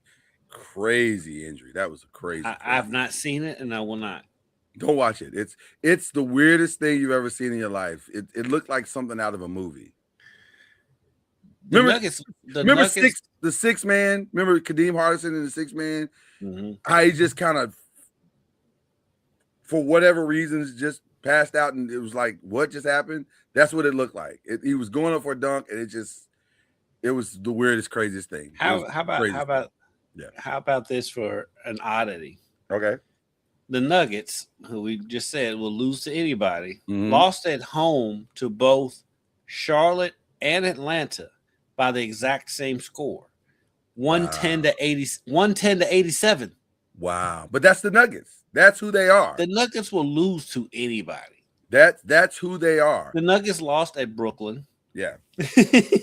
They lost by 24 at Miami. They lost at Orlando. They will lose to anybody. So. It feels a lot of times like the Nuggets' only goal is to stay out of the play-in. Like, other than that, they don't really care where they land. They don't care if they have home court advantage. They just don't want to be in the play-in. As long as they achieve that, they're fine. They're happy. And they probably will achieve that. Like, although their schedule is not favorable, I think there's some tough matchups coming down the stretch for the Nuggets, if I'm not mistaken. They play, so they're at Utah tomorrow. Which that could go either way. They're home for Utah and Golden State. Then they go to Utah. They got the Spurs. They'll lose that. They got the Spurs twice going down the stretch. They have another game with OKC, and they got Portland and Memphis in there too. I can see them losing both those Spurs games because Wemby is in. We'll get into that a little bit here in just a second. But Wemby's on a tear right now, so I can see them losing both of those. I can honestly. He's on a tear, but he that man's costing me money because he always comes up one short. Does he really? He can't call him and be like, "Hey man, I needed him to score 20 last night. He got 19. There's another chance. Another time I needed him to get 12 rebounds. He got 11. Young boy stuff. That's young boy stuff. That's not understanding how the game works. Yeah. But anyway, so yeah, back to the original point of the Lakers for real. They may be. We'll see. I mean, it's a strategy. It's kind of working right now. They're not. We'll see. I'm of the opinion. Well, no, I'm not. You're not, Lloyd. You want me to? Nope. You want Lloyd me to Christopher. You want me to because you are in misery. I refuse to join your misery. You will be without misery. I don't care about what the Grizzlies are doing. You will be without company on this one. Lloyd Christopher. I believe. You do not believe in that team's defense. You do not. I didn't say that. I didn't say that. You didn't even say that. That's not what I said. That is not a quote. That's what I believe. You do not believe that team defensively can beat. I do anybody. Not. I do not. But they'll win that playing game. They're not gonna make the play-in. Stop that. They're not. No. I mean, they'll play a play-in, one of the play-in game teams. They'll win that. That first series. They're not gonna get to the 2 spot. They're not gonna play a play-in team. They're not leaving the 3 or 4. That's where they are. They ain't doing nothing. They're not. Well, you don't want them to do anything. You like the misery. I do want them to do. I do want them to go far. I want him to go far too. By the way, let's move on to something else. Then fall on their face. Oh, you're Stephen A. Smith. You're Stephen A. Smith now, Do which not. I don't know if that's a good thing. Yes. It's a lucrative thing though. It's very lucrative. The Celtics beat the Thunder, not decisively, but they won the game. Like now, let's context matters. I think this is like the fourth game in 5 nights for. And they just got Jalen back. They're working Jalen back into the So I'm not going to overreact as some of our peers are. I will Are they never the biggest overreact threat? to a regular season game. Yeah, are they the biggest threat? Maybe we'll see. I'm not going to count the Knicks out yet. I think the Knicks are still legit. They're playing. The Knicks are fine better. as long as they don't have to play the Pistons. Yeah, because the Pistons have had the Knicks number all season long. Like as the Spurs have had the Thunder's number, so have the Knicks had. I mean, the Pistons had the Knicks number, and I fully expect Cade Cunningham will come back and be healthy, and they'll make it interesting in the East. It won't be as cut and dry as some of our peers are trying to make it out to be. So let's get to the final question of that. Who's the MVP right now? I mean, Shea's gonna win it. I have a problem with that. I don't. I do. He broke Wilt Chamberlain's record. He did, but also you can't. He's missed a lot of games, and not to his own fault. But he hasn't missed. He hadn't missed the requirement. Yeah. I agree. He hasn't missed the requirement, but I think Cade being punished, which it appears he's going to be, for something that was completely out of control. I think they got to fix that in the. That rule doesn't allow for nuance. Right. And that's what I'm saying. In the offseason, they got to fix that. This kid is first team All-American, I mean All NBA, and to not let him be that because he's going to miss it for something that was a fluky situation is crazy to me. Because that's not only costing them an accolade, but it's probably costing them money. Costing them money. Right, and that's not cool. Like he didn't plan to have his lungs collapse. So how do you punish him for that? That's weird to me. But we got to do better with the nuance of the rule. And I don't know. So I think it's Wemby, Shea. I'm gonna be honest with you. I don't think it's Luka. Luka's played phenomenal, but it can't be Luka because it happened late. It didn't happen. It hasn't. He's led the league in scoring all season, sure, but also it's a surge, and I don't think a surge is supposed to be rewarded with an MVP. Is it an MVP type performance? 100%. Should he at least get some votes? Possibly. But is he the guy? I don't think so. I think it's either Shea or Wemby for me. Yeah, it's either Shea or Wemby. I think Wemby may have won some voters over with what he said the other day. I won Draymond over. He won Draymond over. He won Stephen A over too. Yeah, and I have no problem with what he said because he's not wrong. He's not wrong. Yeah, he's not wrong. But I think it's going to come down to Shea, Wemby, and Joker, and I think. Well, I don't think Joker's going to get it because there's fatigue. You know how it is. There's right. Yeah. There's fatigue, and there's this funny little thing called defense. Yeah.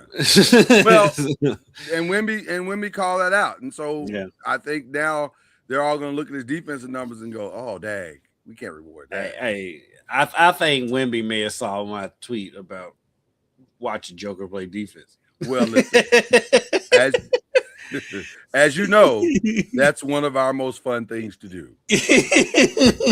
We thoroughly Joker play defense. We thoroughly enjoy Joker defense on this show. It is a good time. If you like watching that is the definition of smoke and mirrors.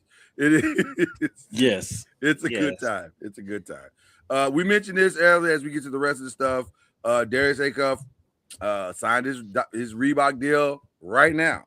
And shout out to Shaq and Allen Iverson for pulling this off. This is a good look for them.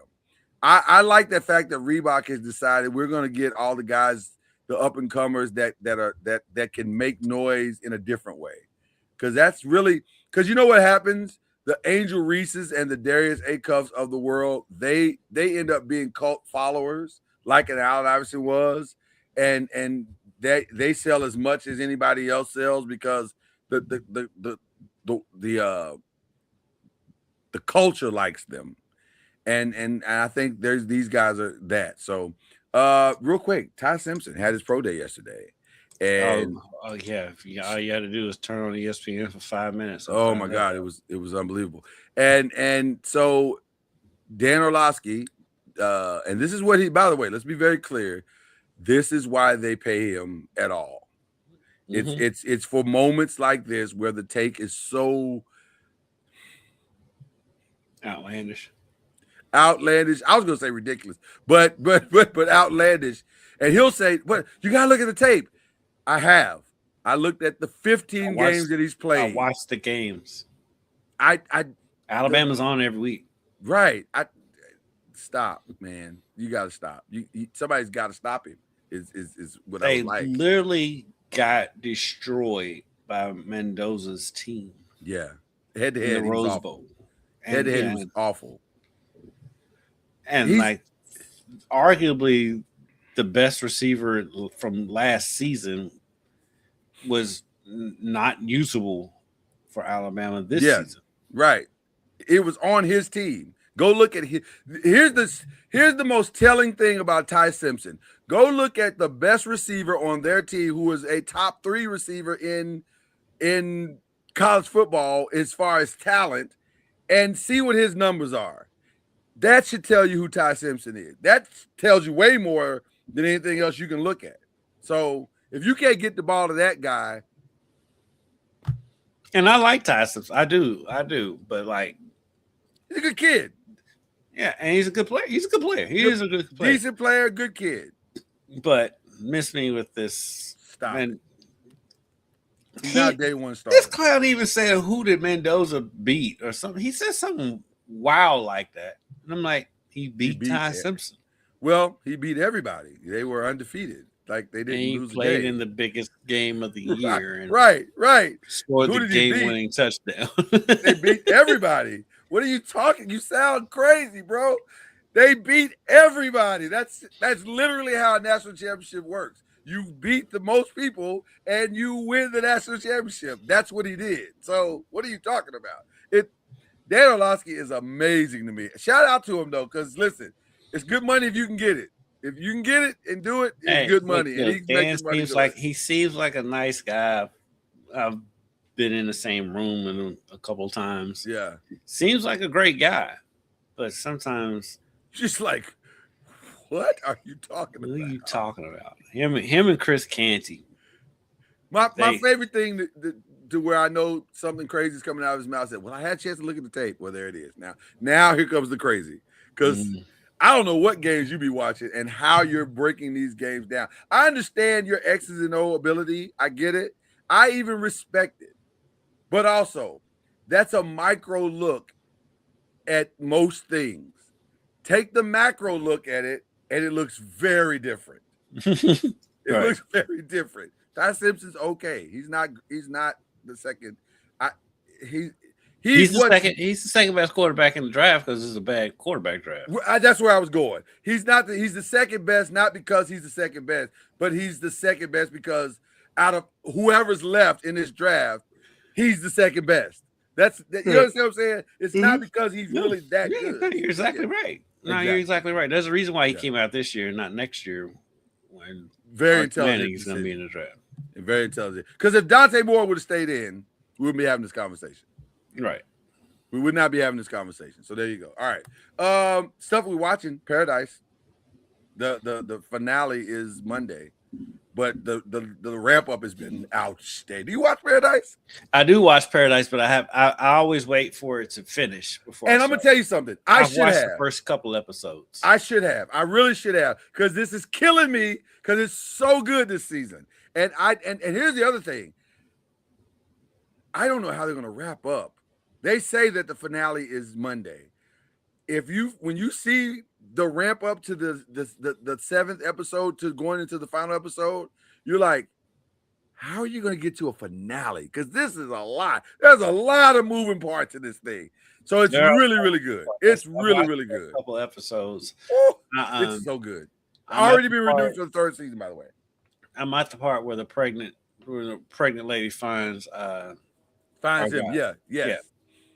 And so even that's a good time. It's a weird time. I'm gonna be honest with you. It's a crazy time when you you see how it unfolds. You're like, this is wild. But it's so good. So if we're Paradise fans here. So it's fantastic. Fantastic. Just as the Cross finale was fantastic. If you watch Cross, fantastic. What is that? Alex Cross? Oh my God, you gotta get on Cross, bro. You gotta get on Cross. Yeah. Amazon. Amazon. Is that the one with your boy from The Office? No, it's from it's Aldous. What is Aldous Hodge? Is it Aldous Hodge? Is his name? Yeah, Aldous Hodge is the star. I haven't watched that. It's Aldous Hodge and the guy from the Old Spice commercials that was like, I'm on a horse. Him, Isaiah Mustafa. He's like an actual actor. He's an outstanding actor. He's so good. I'm shocked that he's as good because that character on the Old Spice is such a caricature that I never thought he'd be like an actual actor. But when you watch him, he's really good. In Cross, he's outstanding. So shout out to Isaiah Mustafa. He's really, really, really, really good. But Cross is a good time as well. If you like Paradise, Cross is also very, very good. You will okay, I'm gonna have to check it. I haven't seen that one. You will enjoy it. Listen. For the ladies, it's going down tonight.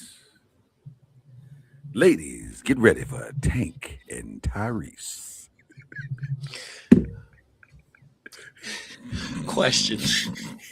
I already know where you're going. But go ahead. These dudes don't have 20 songs between them. Okay, so to be fair, Tank might, and here's the reason why. If you follow the rules of verses is what you sang, what you wrote, what you produced. If you look at Tank's discography, he for sure has 20, which is why I think Tank is going to watch Tyrese, by the way. Because Tyrese, I don't remember him writing for people or producing for people like that. Now the verses tonight might reveal some things that we didn't know about Tyrese's discography, but you can't sing Sweet Lady 14 times or sing Shame 14 times. You got to sing other stuff. Tyrese have 20 songs, like literally just 20 songs, because he only has like 1 or 2 albums. No, I think he's got more than that. I just don't think they're like albums that are that memorable. He has Tyrese is what's his name that used to play for the Mariners? Foreigner. Ichiro. Ichiro. He's Ichiro. He's gonna get a single. He'll give you a single from every album he's ever done. He'll give you a single. Now, but it's been years though. I know it's decades.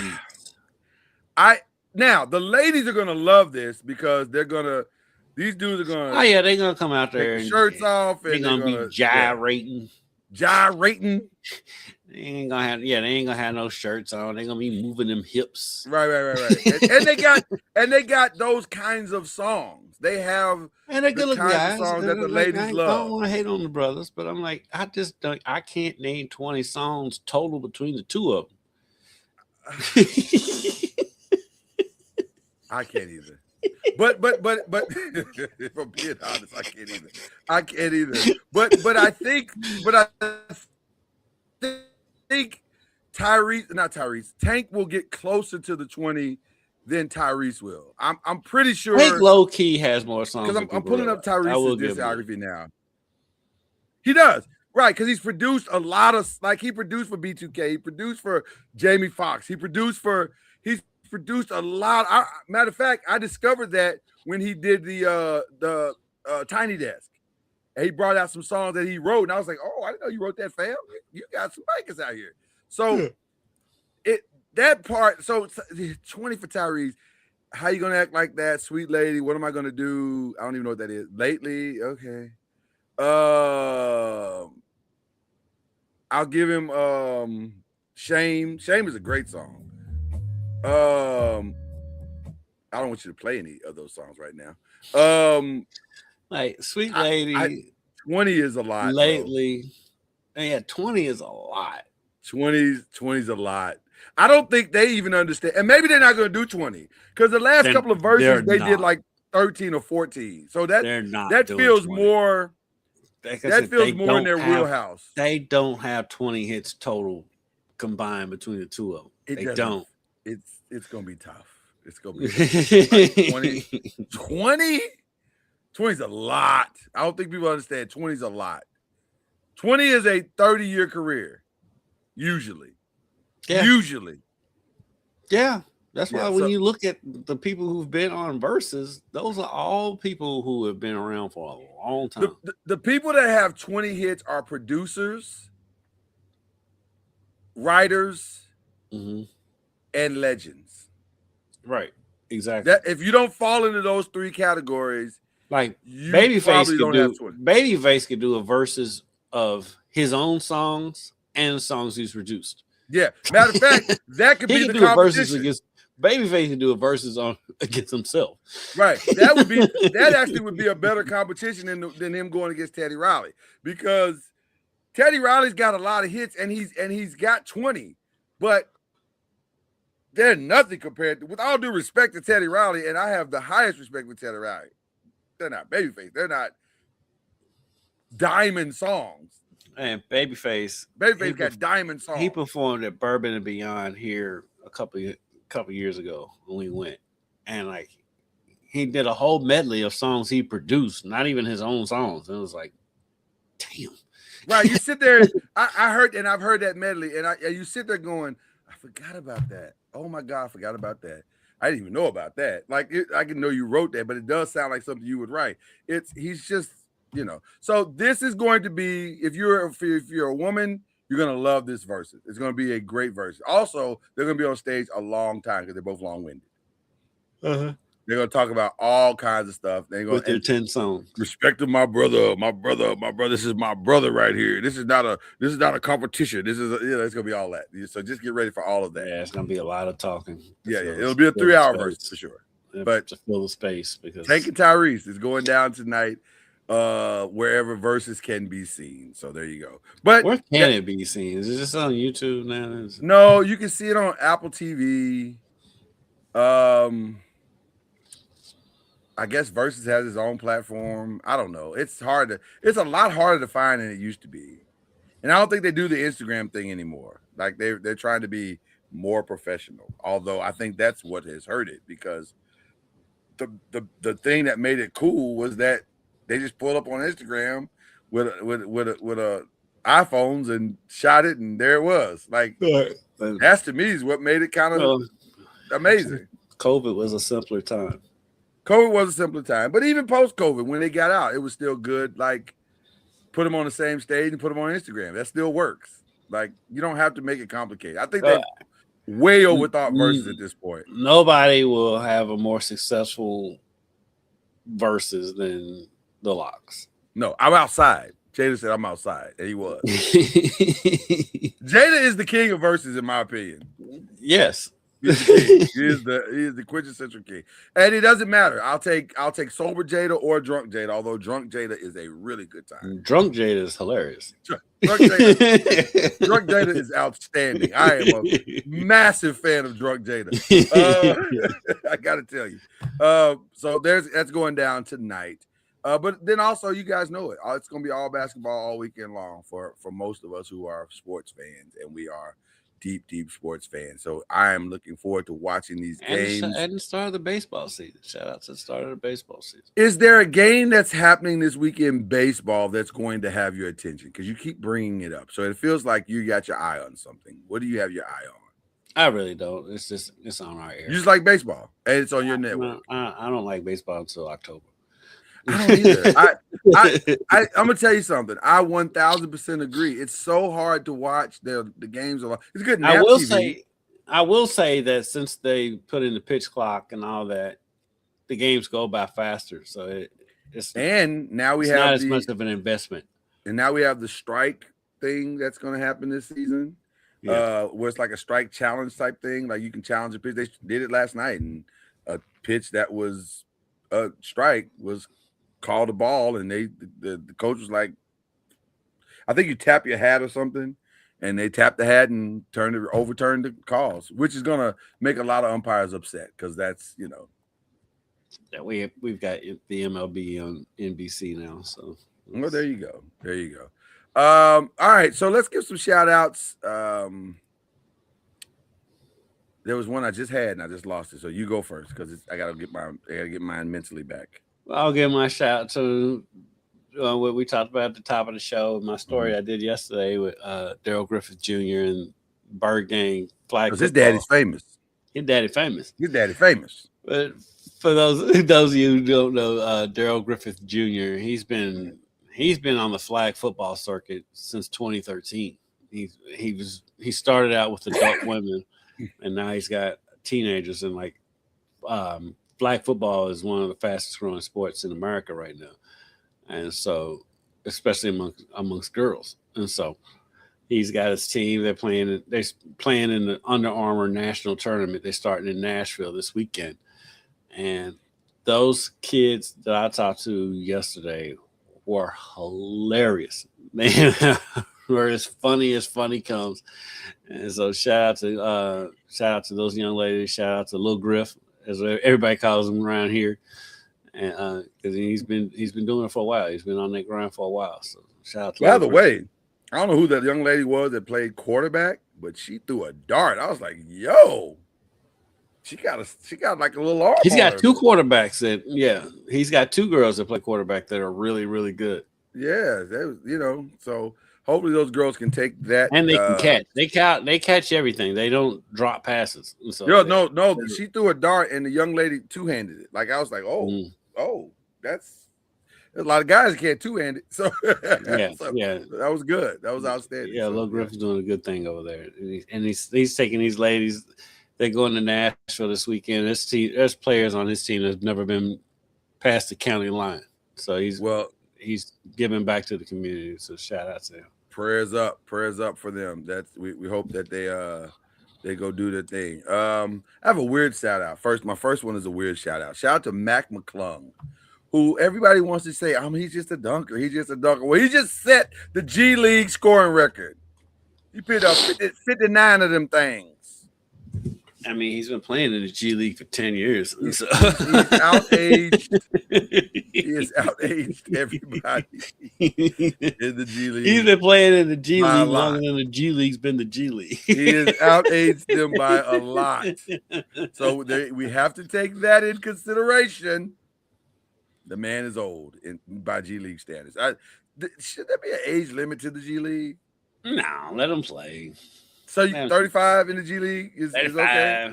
Okay. I mean, look, we got the UFL. The UFL starts this Friday here. Yes, it does. And there's plenty of people still out there playing tackle football, and I'm like, why are you still playing tackle football? Listen, it's the love of the game, baby. Man, let that go. We love it. Oh, another shout out. Shout out to Tiger Woods, who came back and finished up, even though they got busted. Do you watch that? I can't watch that. I watched the end of this championship thing. I did not watch a single other minute but that end of that. Shout out to my boy JT, Justin Thomas, but I can't watch Listen, with all due respect to the technology, I don't necessarily want to see Dave and Buster golf. Like, I don't. That's what it feels like. It's good. It's fun. But it's Tiger Woods on the Wii. Like, it's what it is. Like, and then it's like they've had actual college basketball games that they've bumped the start of to show this nonsense? Well, they bumped some stuff. Although it wasn't a lot of stuff to show that night because it was mostly just NIT type stuff.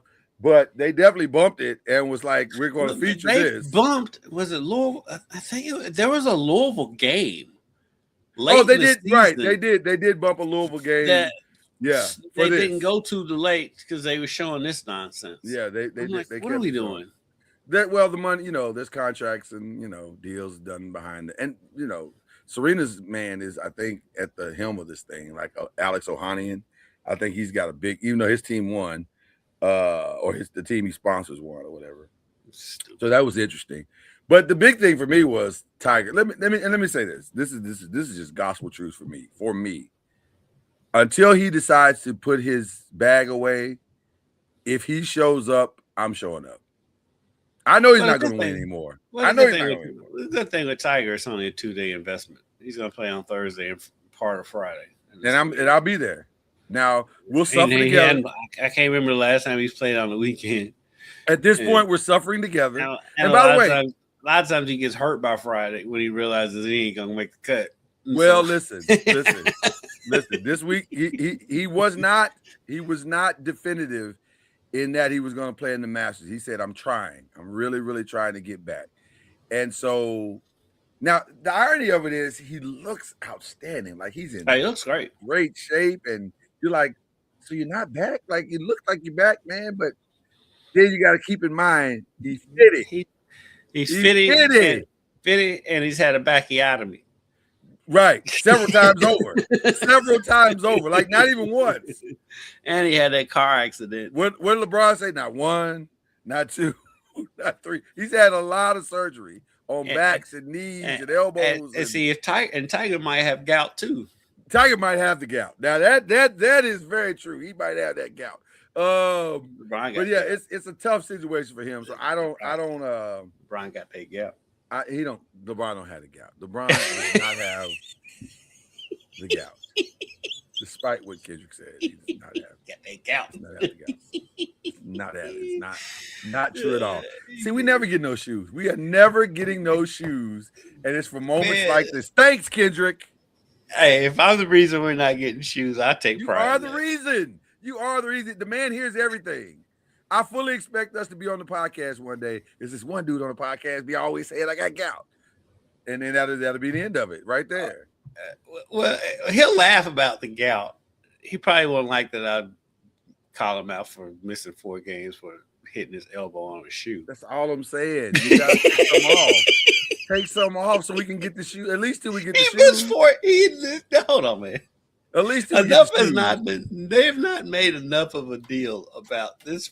This dude missed 4 games. I'm saying take some off hitting his elbow on a dude's shoe. Okay, but have you seen the shoes with the Rattler? They're amazing. I would wear those shoes all the time, everywhere. You only saw him once because he missed like 4 games after that. You know what? It's never gonna happen. It's never gonna happen, and it's all. You know what? I might just do my own thing with these shoes at this point. Like the thoughts and views of Kendrick Haskins do not mirror that which is of noise, media, and entertainment. So missed 4 games for hitting his elbow on the shoe. Oh my God, he won't let it go. He won't even let it go. So this is the comedy of it.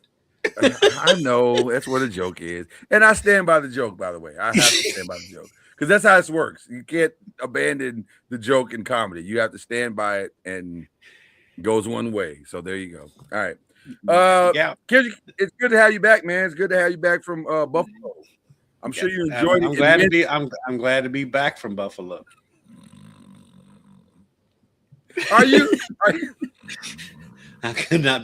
There's nothing. I'm more gladder about than being back from Buffalo. I don't know why they hit me just now, but it did. Oh my God! I'm so glad to be back from Buffalo. Glad I left Buffalo. Yes. Oh my God, that's so funny. That is so funny. Okay, I don't know why that was so funny to me, but it was. All right. Shout out to Benny the Butcher, but I'm glad I'm back from Buffalo. Done with Buffalo for a while now. And you know what? I'm done with the whole Western side of New You York. don't want no parts of none of that over there. No, You're done with that. Syracuse, Buffalo. I'm good. Well, Syracuse don't want to go to stores, so that's a different thing. What's that? You made me forget what I was gonna say. That was so funny. I was gonna say something. I just lost it. So I should leave it alone. Do want to shout out to the Swan Street Diner. That place was awesome. Did they deliver? Did they deliver? That breakfast is. I tried amazing. to send you a list of places. Wing nuts. Was that good too? Okay, Fantastic. I tried to send you a list. Shout out to Eric Wood, former U of L offensive lineman, Buffalo Bill offensive lineman.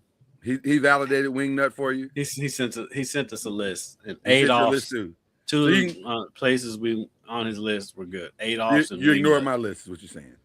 You didn't send me. I never got it. I sent you a list. I thought I did. Maybe it was the wrong person. Maybe somebody else in Buffalo is having a good time at my expense. You sent it to I thought I sent it to you, bro.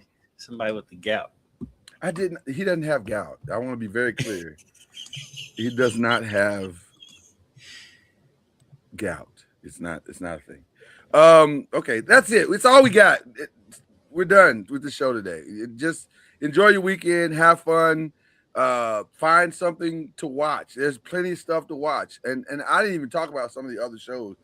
Where are you at the Traders? Are you making any progress? We watched a few episodes the other night. We're on the second season.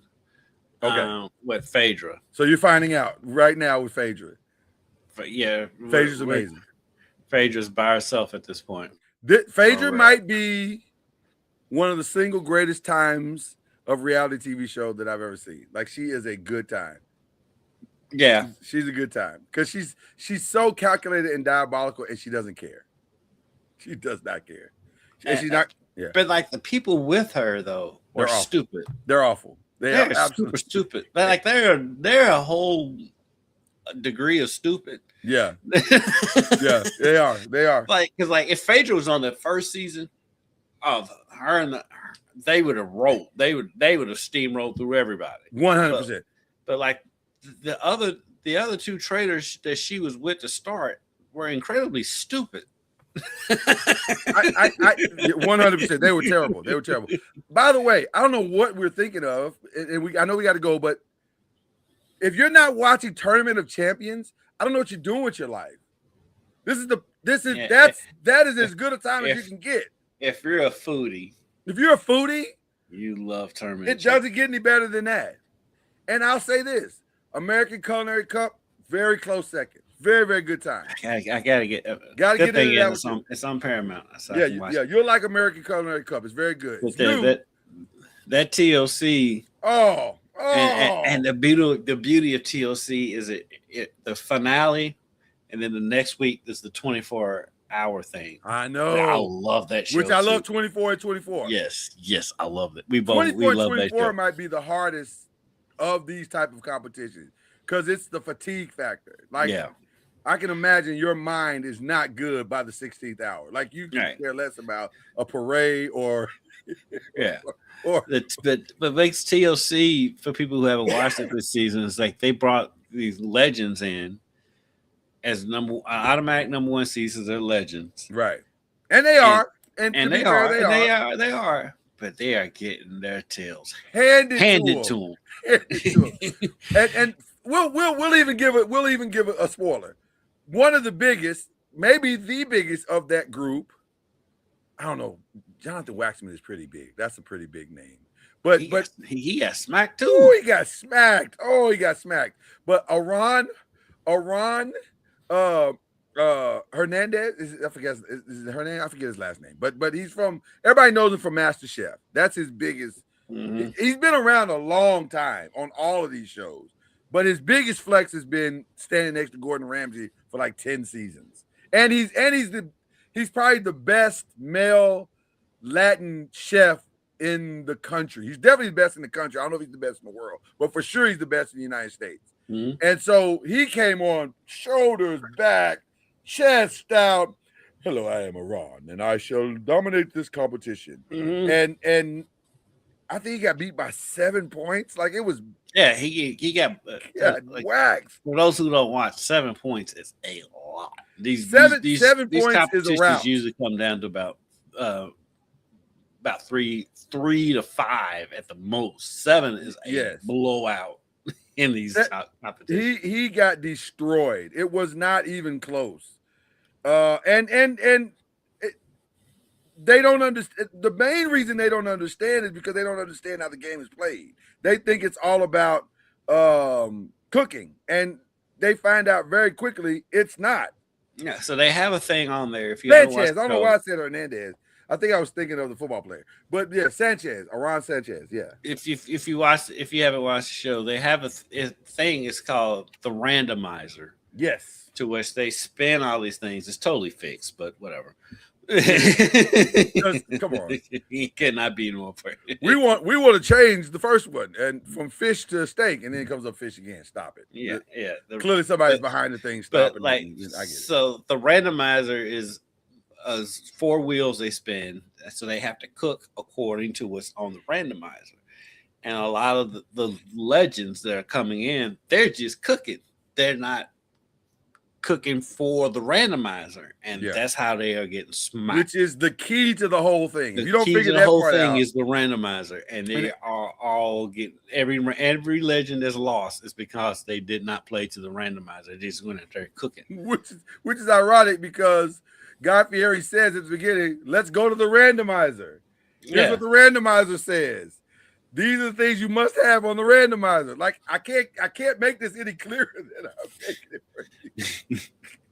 And they going out there thinking, "Oh well, I'm such and such. My food will be," and their food probably does taste better. It probably is good. And also, it's not going about a randomizer. You don't use the randomizer, you're losing. You're That's losing. simple.